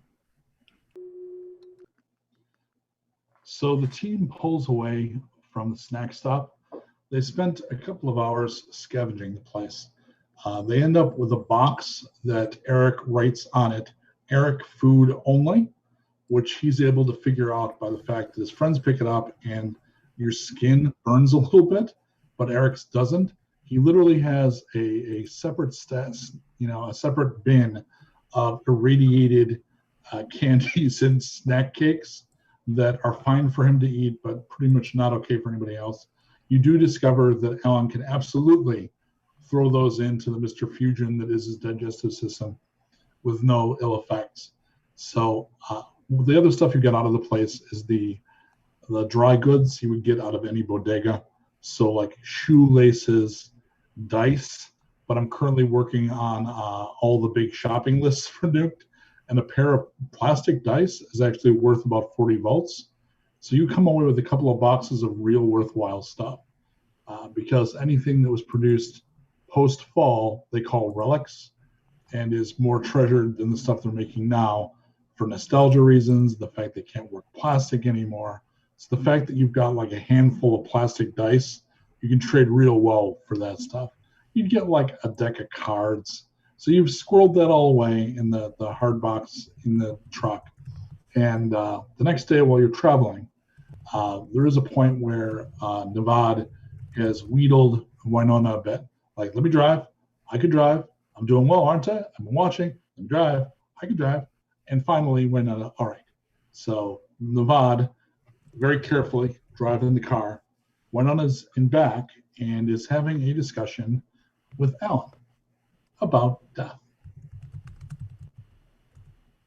And then when B died, I realized that I just can't pretend anymore that death is real. And I've seen patients die, but they've been patient. And as a doctor, you have to distance yourself from that. Otherwise, you're going to feel all that pain. And so I painted like an imaginary bubble, and I cared about the things I think that people cared about before the fall, like fashion and soap operas, and people must have cared about fine art and the Beatles. So I learned about all that stuff, and that became my life. But now I'm realizing the team needs me to be more of a fighter, and I can't just hang back anymore. I don't want anyone. I don't want to lose D now. I don't want to lose anybody. And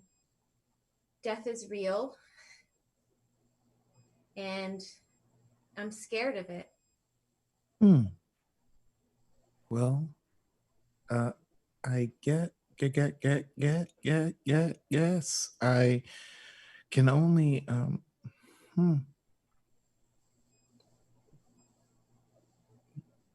Then Alan leans in close to Wynona.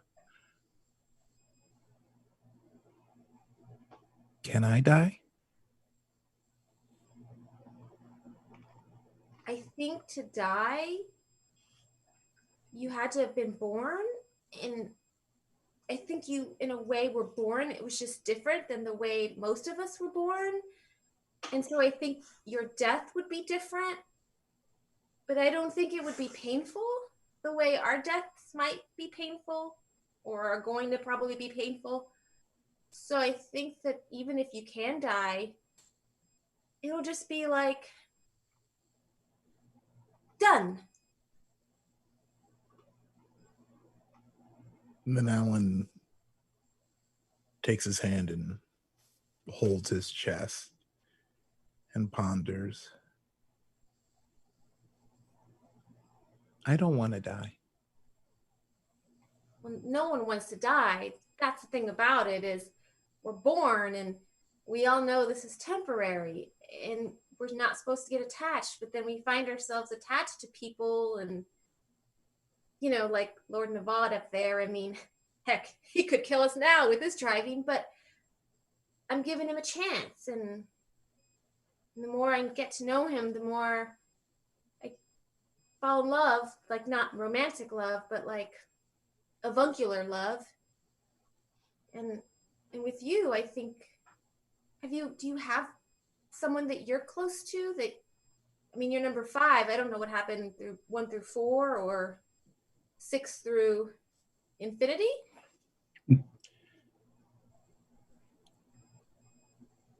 No. Everyone I know has already died. How'd that make you feel? I don't know. I mean, logically, one can assume that they lived a happy life before I disappeared and they died, but I guess I just don't know. You disappeared before they died? Well, yes. I was hit by what I can assume was a EMP blast, and I woke up now. Well, how do you know they died?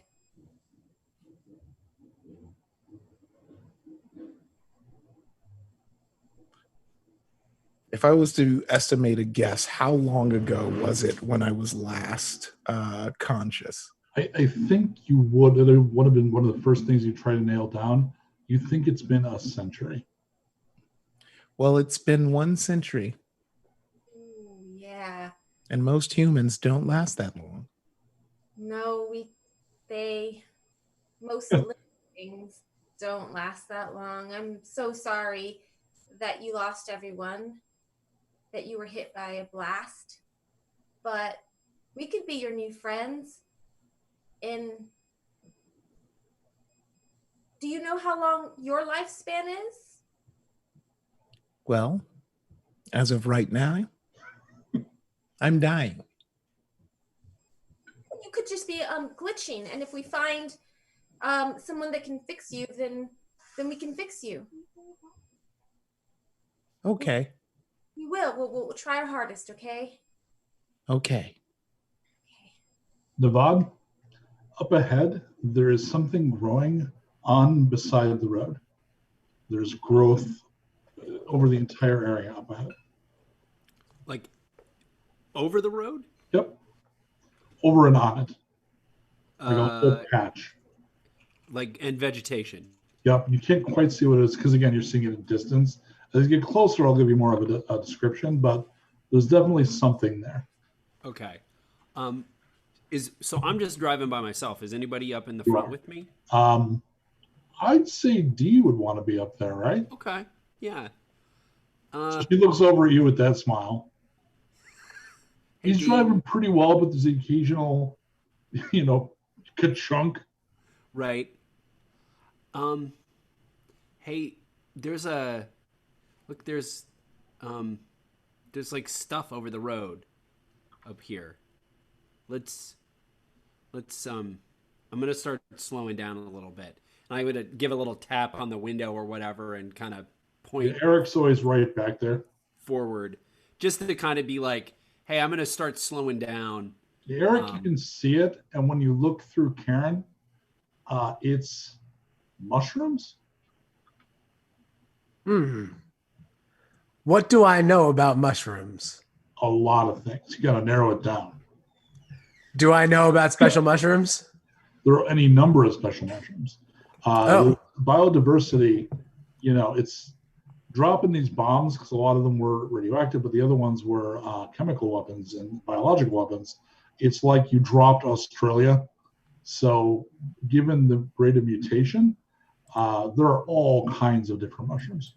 Okay. So I pound the roof again, exactly the same way as I did before, and went, snacks. All right, so you're going to go ahead and drive into the mushroom patch? Let's drive up to it.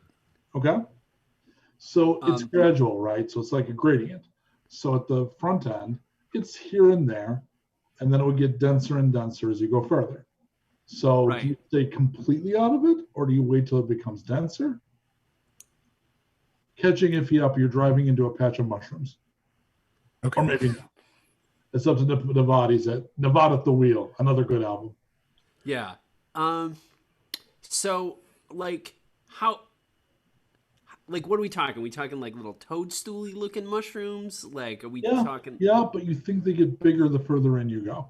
Like they're kind of smaller on the periphery, and then. Well, and some mushrooms work like that, right? Like almost like koi, like the ones that are kind of older growth, they just get bigger and bigger. Right. So this looks kind of like that. It's the center of whatever this is. It looks like they get bigger and bigger. But out here, they're like that.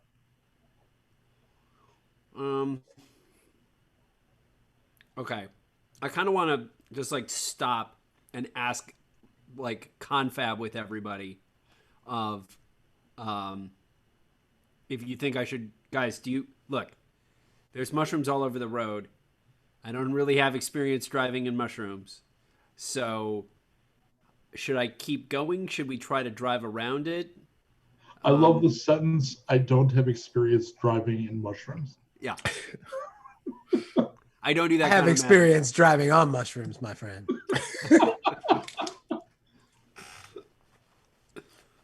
What do you guys think? Should we just keep going forward? Why don't we take a look? Okay. Huh? So let's stop and we're going to go investigate this giant mushroom patch or Everyone roll a d6. Let me know if anyone gets a 4.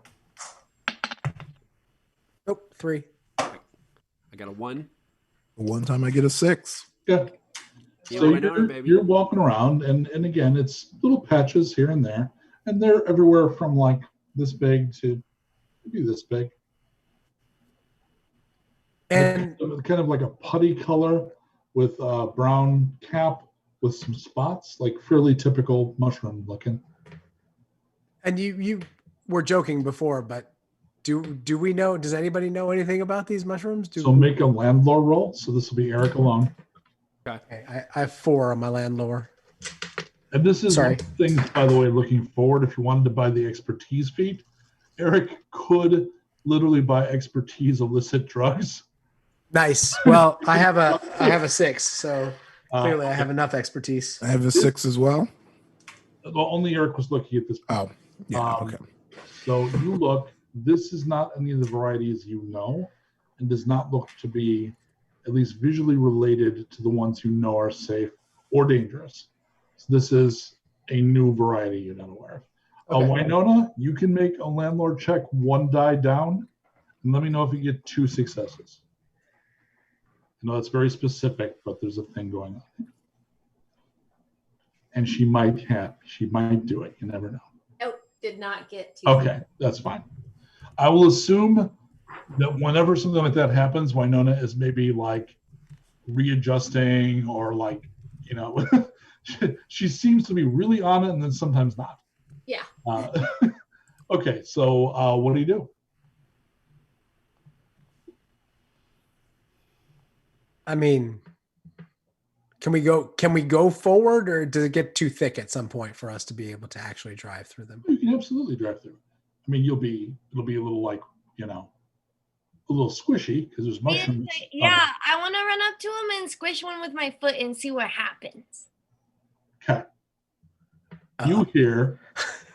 Oh boy. I look at my foot. What's under my foot? What happened? Mushroom and blood? Okay, I drop to the ground and I look at the little mushrooms and I'm like, oh my gosh, what did I just do to one of you? I'm so sorry. Opens its eyes and goes, why? Oh no. I didn't mean to. I'm so sorry. Hi. And then you hear.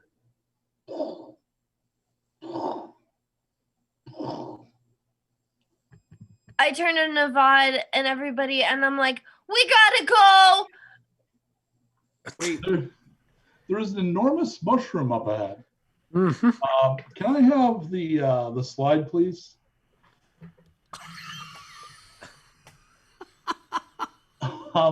Wynona, you have a creature catalog.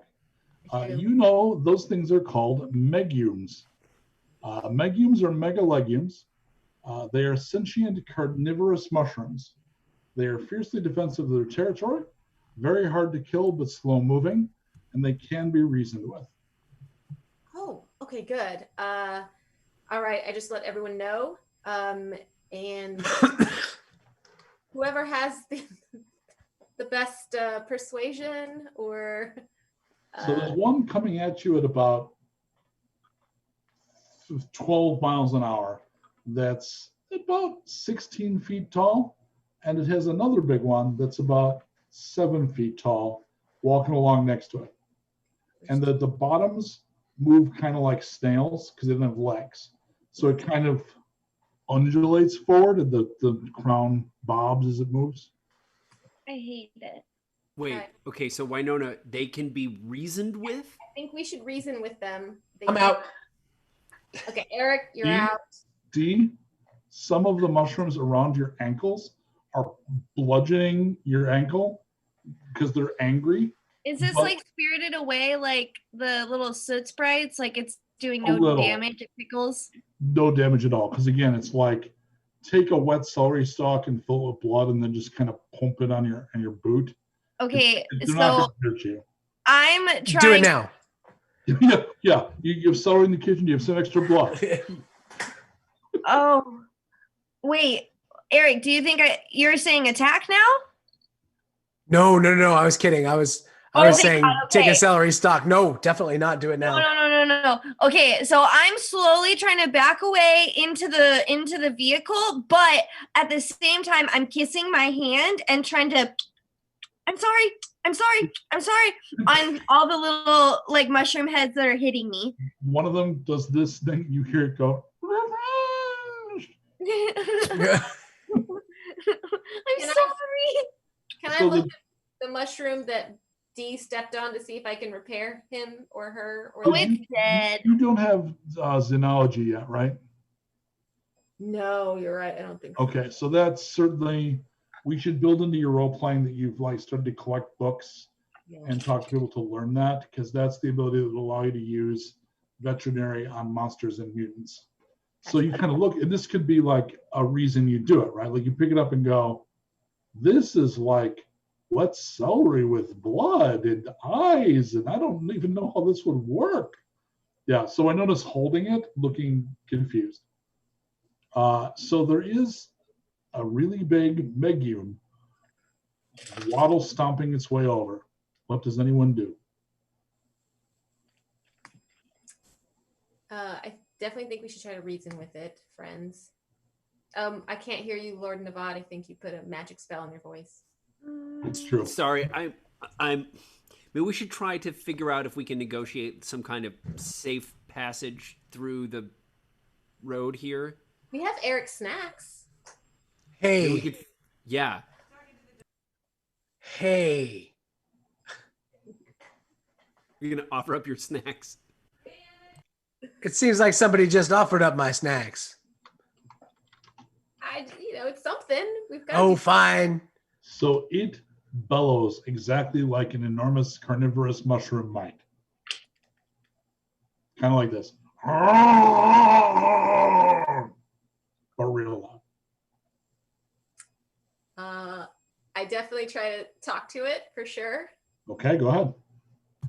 Hey, Meg, that's your real name. We were ignorant to the life forms. We're figuring out a lot about what life and death is. I don't think anyone has a grasp on that just yet. So we have accidentally injured or ended the life of one of your little ones, and we would like to make it up to you by offering you snacks.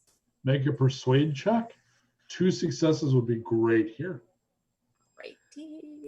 1 second. So definitely I see the tiny fox lady, and we draw her from behind with the enormous mushroom, like facing it. Mm-hmm. Yeah.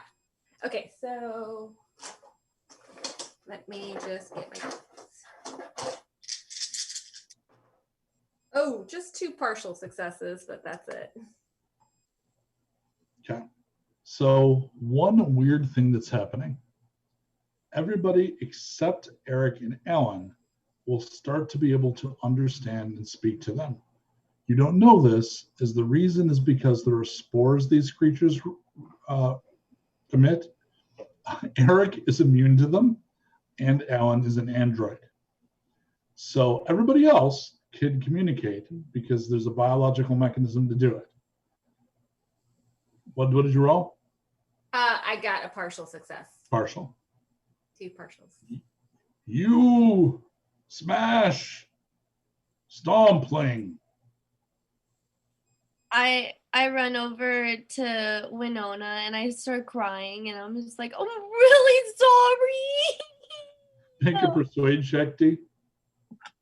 Oh no. Okay. Scoodly doop boop boop. I get a +1 influence, right? Yeah, when you're being cute because you're pure, Big mushroom dude, don't give a shit up here you are. They're like, Big mushroom dude whatever. ain't got no heart. Yeah, but mushroom, well, he literally doesn't have a heart. We take blood for blood. Ooh. Yeah, that sounds fair. Very, Old Testament. But we were just wondering if you would take snack for blood. It leans down to the little one. When we bleed, we take blood for blood. It's justice. Yes, Father.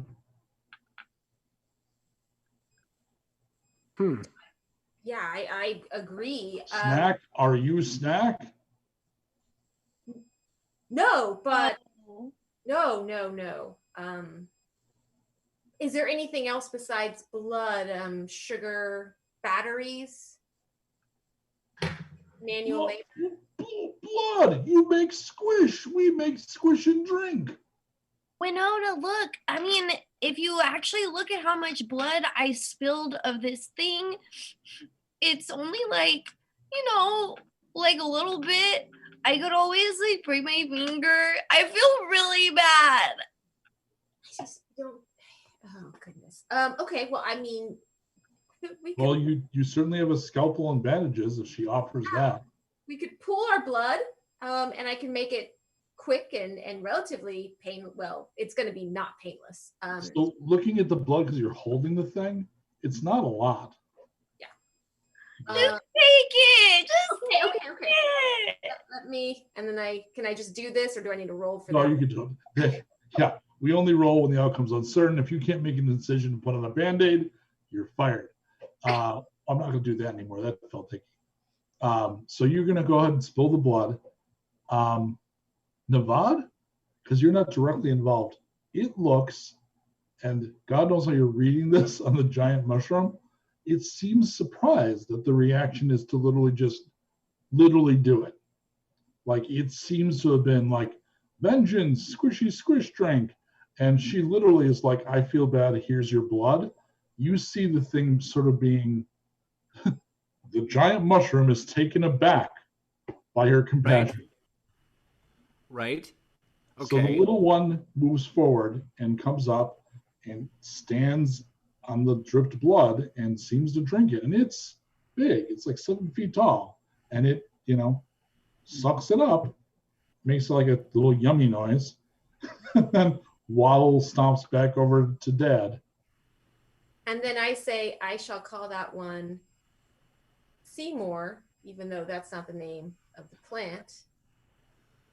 Get it? You cry for shrooms? Yes. It said that it died. Are Alan and I just hearing them making these weird grunty noises at each other? Absolutely are. Yeah, Ellen and Erik, they're just making bizarre mushroom, grumbly, squirty pustule noises. Okay, so in very Erik fashion, as soon as there's a bunch of grunting and then Dee cuts herself and offers her blood, Erik pulls his gun. Fortunately, they don't seem to entirely track what that means. Can we interpret to Erik what's happening? Go ahead, try. Erik, why are you pulling your gun? Because y'all just started grunting like crazy, and then Dee is bleeding, and I'm afraid that they've been possessed by a giant mushroom. Oh, I killed a baby mushroom, and they wanted my blood, and so I just gave it to them, and they drank it so hard. See, I have some facility with mushrooms, and that is exactly the sort of thing one might say if they are under the effects of mushrooms. No, you can't hear them speaking? No, I cannot. They're talking to us, dude. Yeah, Nevada. Dude, back me up. are you sure you didn't eat the mushrooms? No. Alan 5, back us up. You can clearly hear what's happening. So the little one says to the big one, "They're nice, Daddy." Alan 5? What? Hello. Why is every why?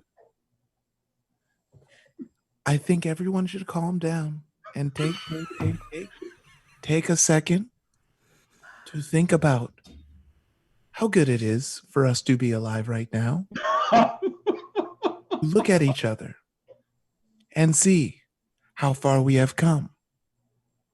Man, Please. Did you eat the mushrooms too? No, I just, we have so little time on this planet. Again, I have a lot of experience with mushrooms, and that is exactly the sort of thing one might say. I run up to Erik and I grab his shoulders and I'm just like, don't you understand? If you hurt one mushroom, every mushroom feels its pain. I go up to the big mushroom and say, has our debt been paid? It leans back its massive cap and bellows. When it does, all of the mushrooms begin to move away from the road. They make a noise. They're parting the Red Sea. D, it worked. You did it. Good job, D. I think we should get back in the truck and get driving while they've made room for us. I take the dead mushroom and I pack it away so I can study it. Oh God. Okay. For later, for my Yeah. I run up to the really, really, really big one, Yep. and I'm very careful to not step on anything Right. on the way. So I'm running kind of like this. Right. But I animal. get over to it and I hug it and I say, "I'm sorry," and then I kiss it and then I leave. It makes a it's kind of annoying. And you have parted the mushroom sea, which is a dream Erik has had so many times. Man, I have parted the mushroom sea more times than I can possibly count. And you get into the truck and you continue on your journey. I did not like that place.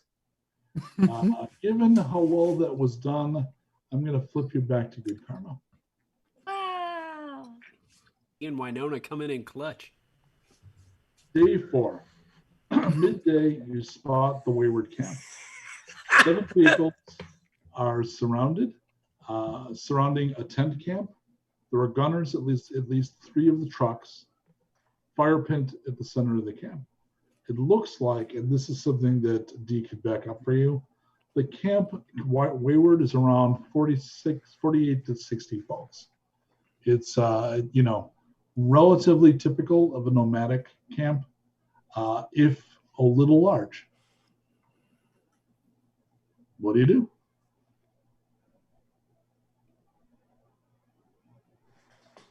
Don't we have like a thing to look for where Bertram is in town? Well, the thing leads you here. That just tracks the settlement. You see their antenna. You've come here. You know that Bertram lives here.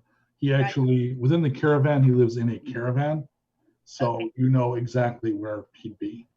Okay. So then I just flirtily give Navad directions, but I'm a landmark person. Okay. So, turn left at the grain of sand that looks a little like, that kind of thing. You want to pull up outside, and I take it because you know them, D will lead the way? Mm-hmm. Yeah. Okay. Makes sense. So, fairly active camp. You see, you're not in the middle yet, but you see half a dozen scavengers from the camp are sorting salvage. They have bins of various kinds. They've got stuff they picked up when they're on their last run. And they're sorting it into broken, high trade value. They're just doing their thing. And there's people cooking food, and there's people preparing for the next trade run. There's a couple of ones that are like mobile homes or Bertram's caravan that serve as like buildings. And you never met either of the leaders. You know them. So you know Jessie by sight. Jessie wears white clothes that she manages to keep white. And she's got a large poof of purple hair. And so that means that James is out on a scouting run, because one's always where the other is not. And she's basically wandering around the camp, giving orders, running the place. And as you come in, you see the people in a bunch of a lot like yours, pickup trucks with grip handles and, firing, brackets. And they're armed. There's at least 3 that you can see, and they've got submachine guns. So it's a pretty well-armed camp. And again, from experience, because of your brush with the believers, that occasionally you run into trouble like that, or with raiders.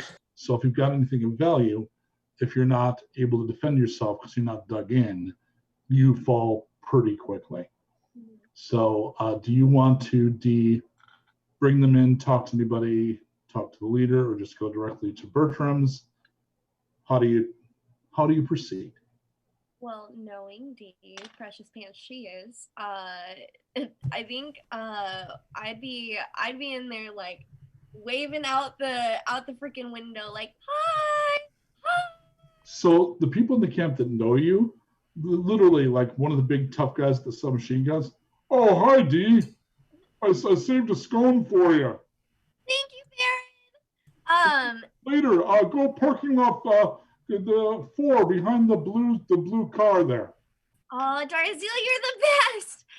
Yeah. And then I ask where Jessie and James and Bertram are. Right. Bertram's in his caravan. Jessie's in charge right now. James is out on a scout run for the next scavenge pick. Sounds great. Let's go say hi to Jessie really quick before we say hi to Bertram. So the group heads in together.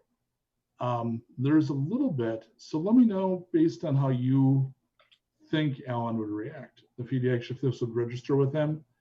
There are some of the people here that look at him like Jawas, because they're hardcore scavengers, right? So when you walk in, Alan is clearly a very expensive and valuable and rare machine. So does he track that at all? Alan, does Alan track that? Yeah. I don't think so. I think he's kind of, yeah. So just they're paying attention to him, but does the deeper meaning of it just kind of bounces off? Yeah. Okay. So they seem friendly from Alan's point of view, right? Hey, I wore this tight top, and all those guys, they're all masturbating. They're super friendly. Wow. So Alan the others will notice that the scavengers, and Dee would not notice this because she's excited to be back among more friends, but everybody else would catch that some of them are given the Jawa once-over to the android, and that Alan, being as blessedly good-natured and kind of naive as he is like, oh, hi. Do any of you react to that at all? Yeah, I kind of walk up and put my arm around him. Okay. And put my hand on the back of Karen, on the butt of my gun. And half of them will go, oh, he's in the party. And the other half will go, oh, the goblin owns him. So they all kind of look away. So it has the desired effect in a variety of different ways. So as you're approaching Jessie,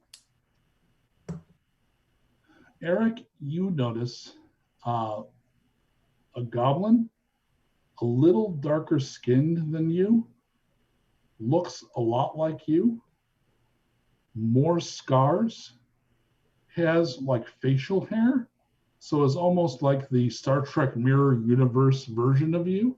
Mm-hmm.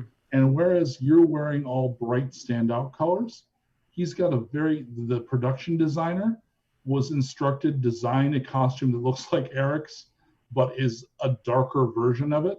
So it's almost the same coat, but it's dark and kind of a little bit military cut instead of like the Prince Purple Rain edition jacket.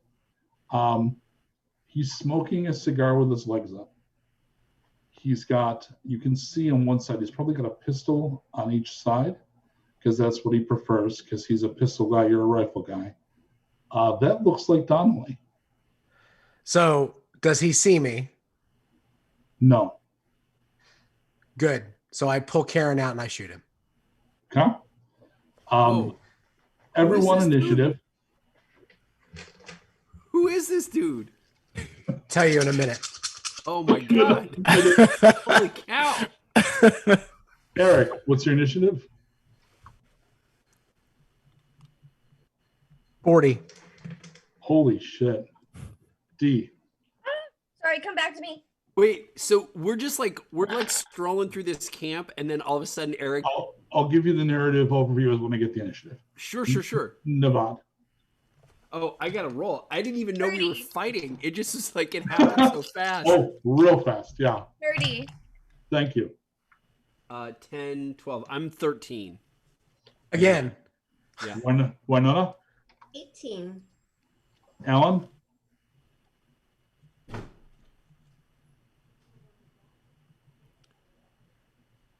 What's your initiative? Alan, you're rolling your speed to get your initiative.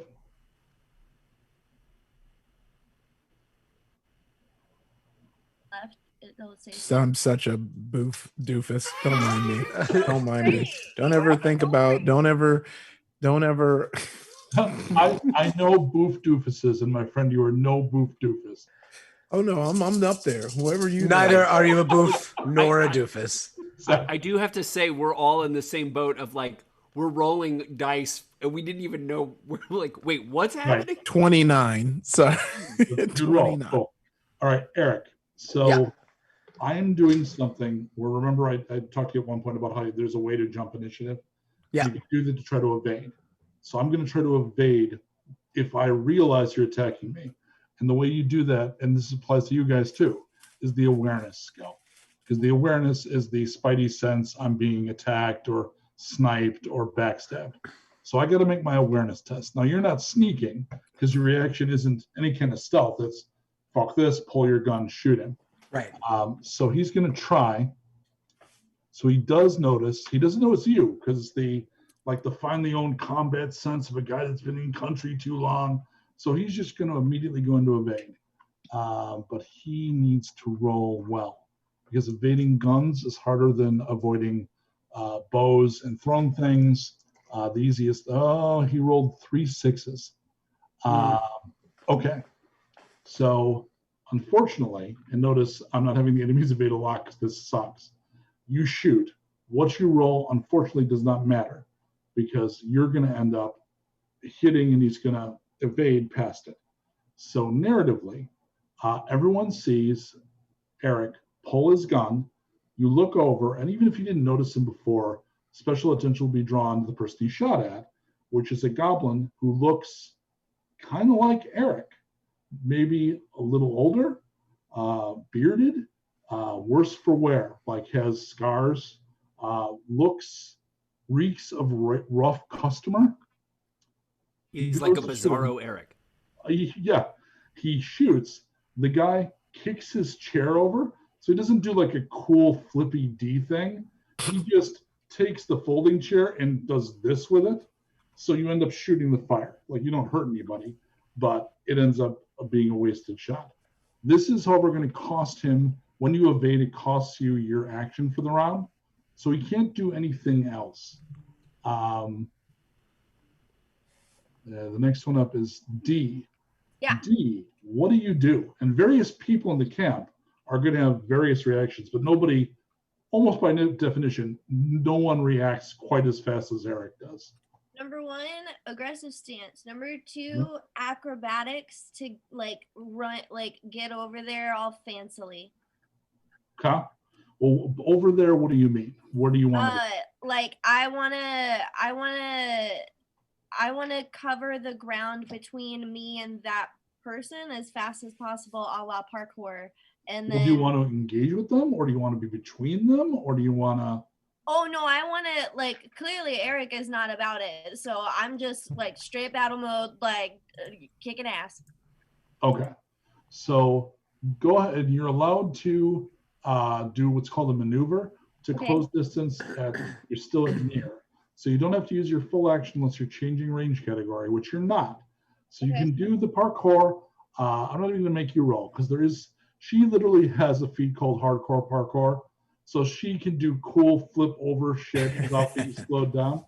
And so she crosses the distance fluidly and then attacks the guy who's literally on the ground with his little goblin legs stuck up.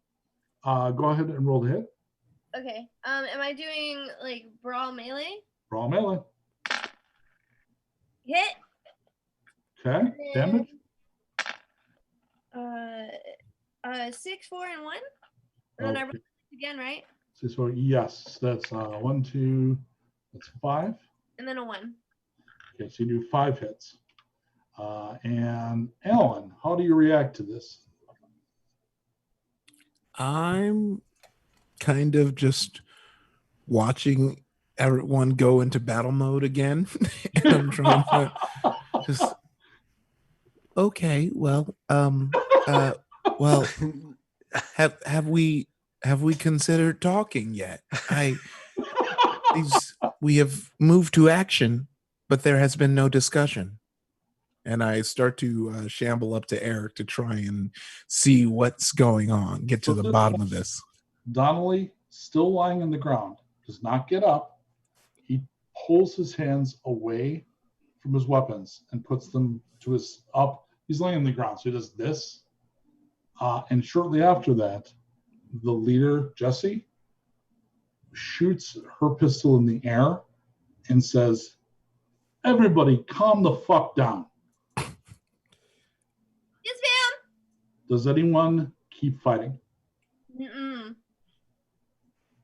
Oh, I lost my headphones. Oh no! I am pro calm. I'm waiting for Alan 5 to like get some sort of Iron Giant trigger and like all the nuts start arming up and. Sorry, I lost my headphones. She said, "Calm the fuck down." You said, "Does anybody keep fighting?" Yes. I'm not going to shoot, but I am going to get as close to him as I can and hit him in the face with the butt of my rifle. You will. So you're definitely aware of this. You will get shot. I don't care. You guys with the guns, yeah, that makes sense. So I think if we see Erik like moving in to do that, yeah, I'm gonna make a move to like kind of whoa. I'm standing right there. I'll catch that. I'll catch the butt and look at him and just Erik be like, kind of lose it before. He has his own switch, and it's definitely been flipped. So Erik, your party is going to try to stop you. Will you fight them to continue to do this, or will you let them stop you? I'm going to yell as loud as I possibly can, which I cannot do now because I have a 4-year-old. That's fine. We'll pretend it's super, super loud. I'm going to give a monkey scream, and I'm going to fall to my knees and begin crying as hard as I possibly can. Oh, okay. I just say to him, you're not your gun. Your gun is an extension of you. Oh. If we give experience points, you get experience points for that. And then I drop my gun on the ground. Jessie says, "What the fuck was that?" And Donnelly says, "It's my brother."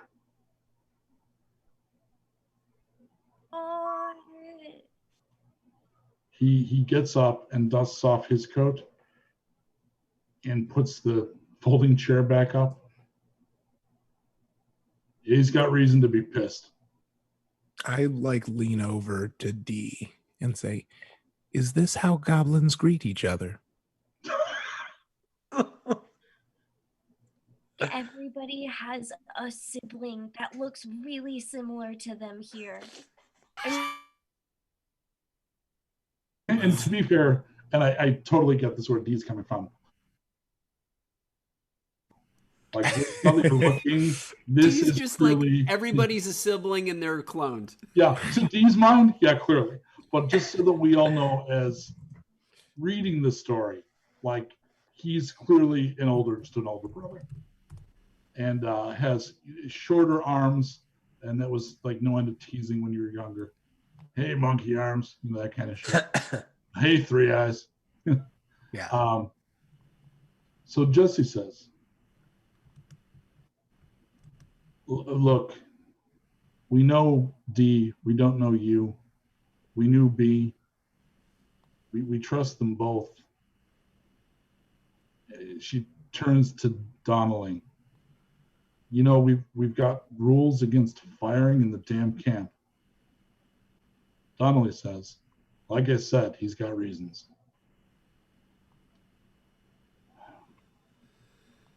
Can you and your friends take it out of the damn camp? Yeah, Jesse, no probies. We were just here to check in. I wanted to say hi before we went in and excuse me, talk to Bertram. So I was just trying to be respectful. Why don't you sort this out, and then if everything goes as it should, come on back. But for now, get the fuck out of my camp. Okay, I'm sorry. See, if something like this happens, it draws James' attention away from what he's doing. And if he was in combat, we could get him killed with shit like this. Okay, sorry. It's all right. You didn't do anything. I mean, you did start Keitel kicking him when he was down, which was maybe not a totally cool move. Sorry? Yeah, no. Okay. You, and points to two of the guards with the submachine guns. Escort Donnelly out. Apparently they got to talk, or one of them has to kill the other. Do it like at least 50 yards outside the camp line, please. And if one of them does die, bury them at least a quarter mile away so we don't draw anything. Oh, all right, boss. Can I still give D the muffin top I got for her?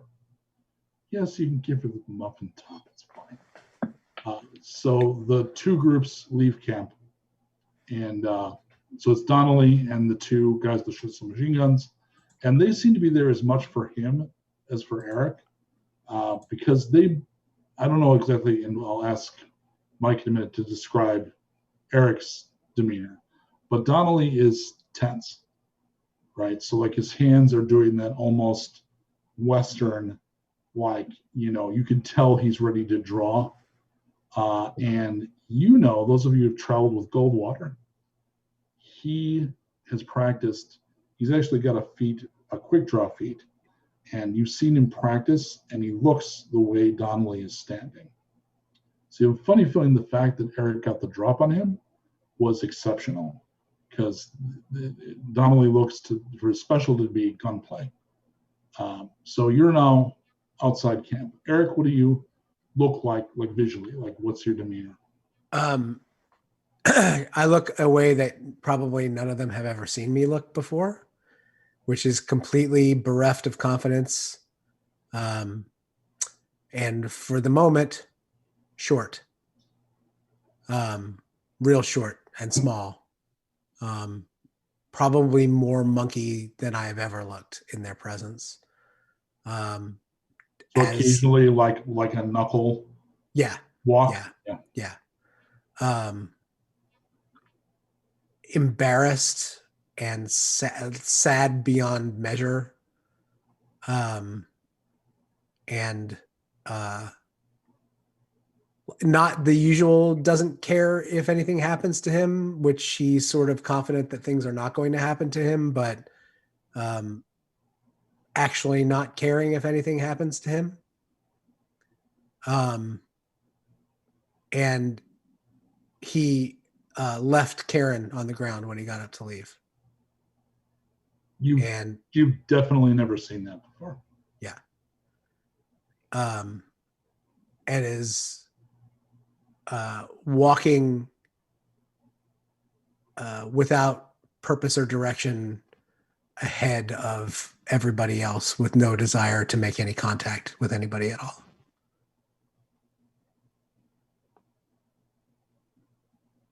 So you're now about 50 yards outside the camp line. And Donnelly and his two minders.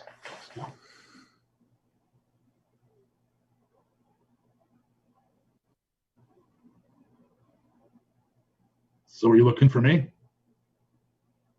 Never. So just coincidence, huh? Mm-hmm.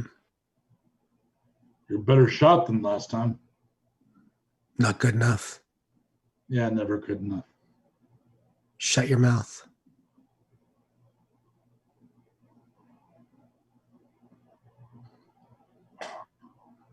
I was just a hired gun here. I don't care. One of us has got to go. Who's it going to be? You. D, I need you to make a persuade roll with your per advantage to see if the guards favor you or the hired gun. Okay. Because they're not actually reading it as Erik, because they're kind of here under your flag. No. You have good karma. You want to use it? Yeah. Okay, you succeed. The two guards literally turn their guns on Donnelly. Time to go, guy. He puts his arms up again. And he turns, is smart enough to not say anything else, and walks over to where the vehicles are at the edge of camp. And he's got a motorcycle. This is it's a time I certainly wish that I had not left my gun on the floor of the campground. Did you say it out loud? No, that's just me. That's okay, me. Gotcha. And you can tell the guards are kind of tracking both of you. And one of them actually says to you, and his voice seems at least a little compassionate. It's better if we just let him go, boss.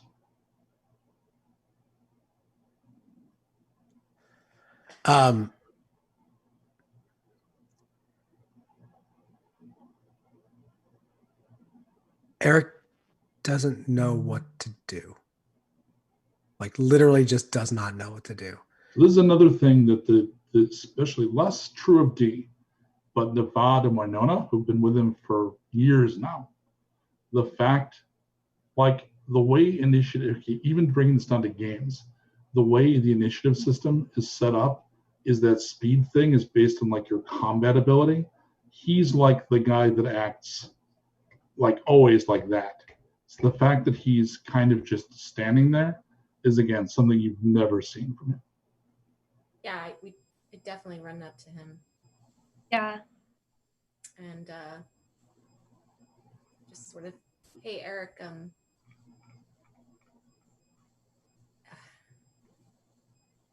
Not now. Not now.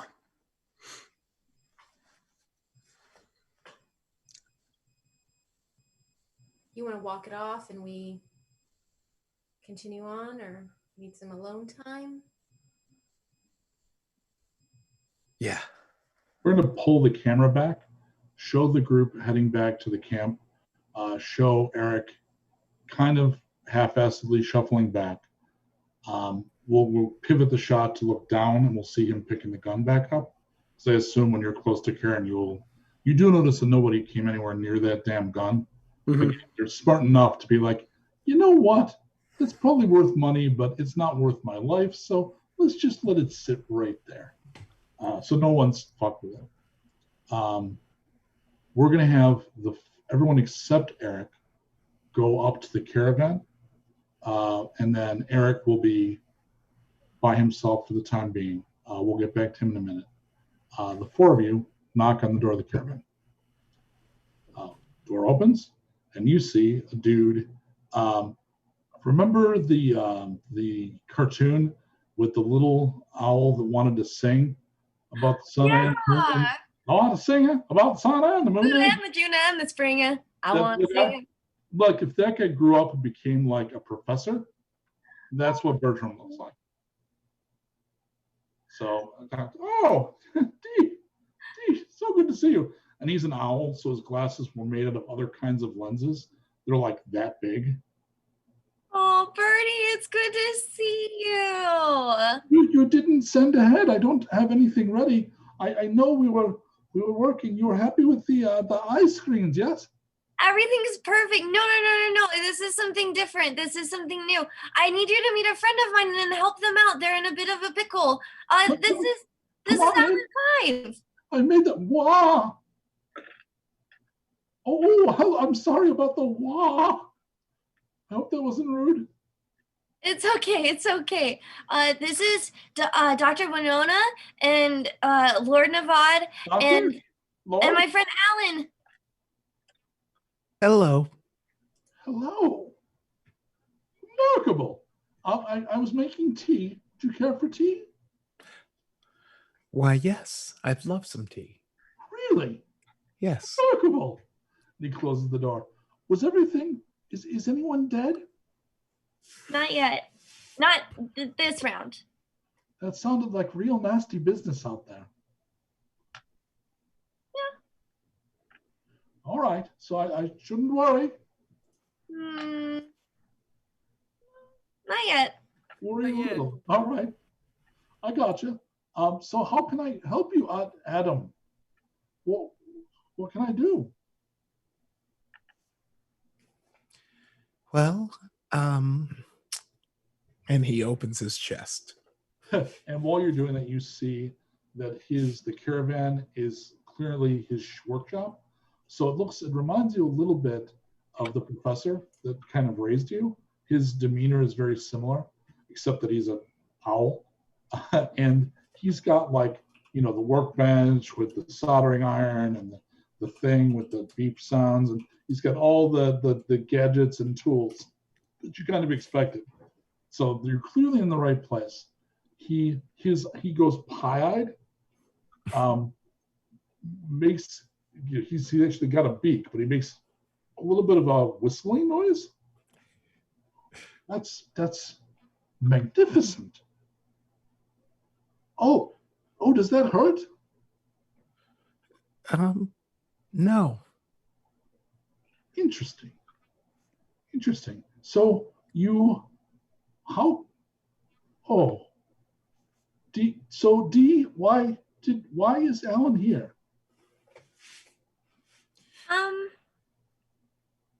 I think Alan's dying. Oh no. I think you're the only person that can save him. He blinks, big owl blinks. He also has the thing where he's got an owl neck. So sometimes when you're talking, he'll turn his head ways that human heads don't go. Oh, it's a bit disconcerting because his mannerisms are very humanoid, but his owl neck is not. And please forgive me if this, I was going to say hurts your feelings, but that's part of the question, isn't it? So I have to ask this. Are you asking me to repair a friend or a device? Do I have to pick one? They're very different things, D. Jeepers is not a person. Jeepers only has rudimentary question and repeat algorithms. He doesn't even have full AI. Jeepers is a device. Jeepers is not a person. Alan's a friend. He's a friend. So I'm a friend. He pulls out a stool and pulls out another one for you, and it's one of those kind of like garage type stools. Sit, friend. Okay. Do you mind if I examine you to try to determine what we're dealing with? Not at all. So, D, you've helped me before. I'm going to ask you for some tools. I have various devices to analyze the problem. but also I must ask you some questions. Is that all right, Alan? Yes. Do you have a designation other than your name? Not that I know of. All right.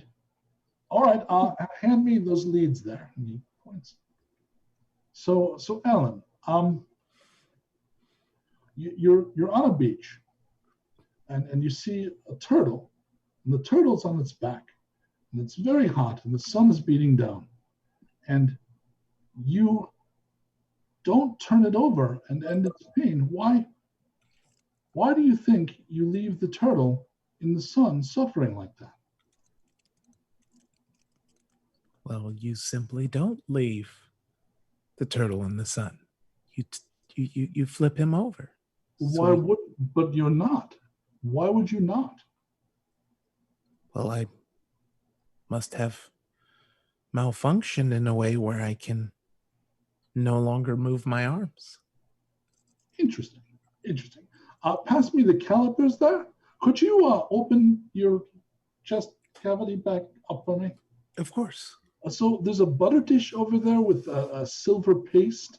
I need just a little bit on that trowel there. It's like a salve that'll help him with the heat. All right, so you are the conductor of a train, and you're going down the track very fast, and up ahead you see that the train can go one way or the other. You can shift so that you go from one set of tracks to the other, and on one side, the way you're going, there's Wynona, and she's waving, and you realize that you're going to hit her with the train. If you pull the lever, you're going to switch the rails, and you're going to go to the side, and there are 6 little baby humans, and they're innocent, and they're playing with a toy, and they don't see you coming. So do you allow the train to go down the track and flatten your fox friend, or do you pull the lever and splatter the babies? Well, seeing as I'm an android, my seeing distance is much farther than that of a human, which would give me enough time to jump out the front of the train and stop it with my strength. As you see, I'm an android. I can stop a train.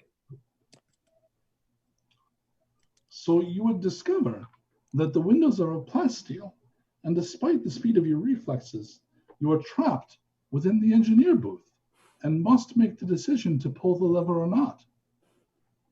Can I have those alligator clips with the green wire? Thank you.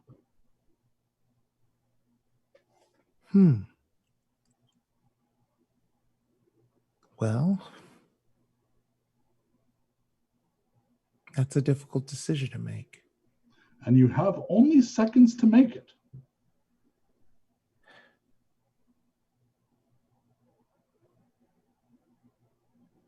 I guess I protect my friend. Excellent. How do you feel about that as the babies go splattering across the tracks? Well, I don't like it, because all of a sudden, mystically, plasteel windows have appeared on the train, stopping me from stopping the train. They were always there. It's just your malfunctioning perception meant that you didn't notice them.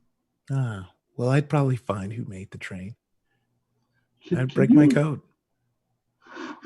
Can you pass me that sandpaper, please? All right. Do you know who Richard Nixon was? There was rumblings. I've seen slips of things here's and there's. All right. Do you know who Adolf Hitler was? Yes. Do you know who Donald Trump was? No. All right. Let's use Goering. Do you know who Hermann Goering was?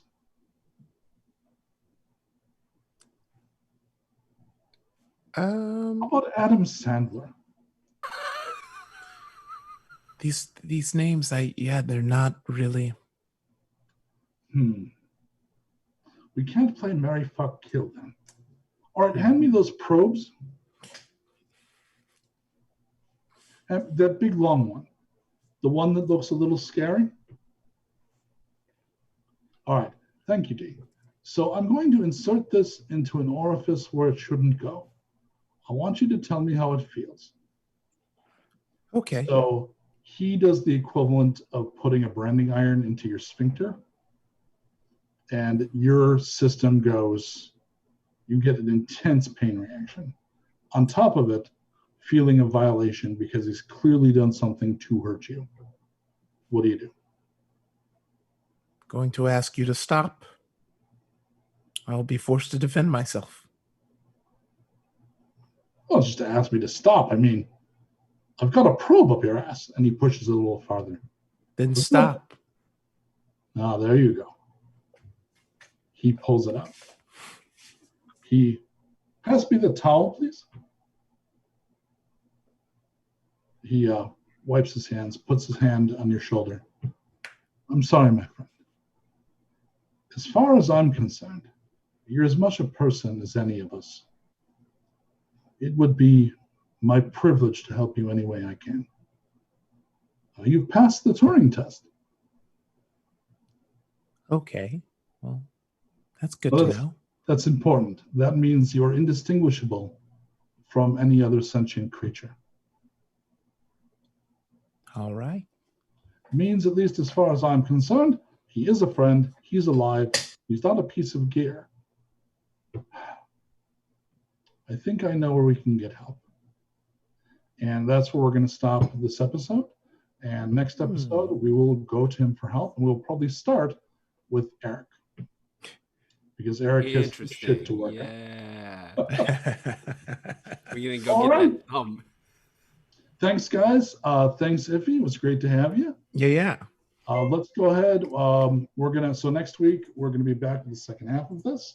And I think we're going to go over to Shannon for credits and see you all. That's right. Hey, everybody. Thank you so much. That is our November 2nd episode. So special shout out to Colt, Joyce, our technical director, Qui-Gon, keeping it real in the moderation chat, helping us out there. Andreas Fabus, doing our awesome, mysterious German narration and keeping it real there. Big shout out to Ify, who's going to be back next Monday for joining our stream. Thank you very much, my friend. And until then, we'll see you in the wasteland.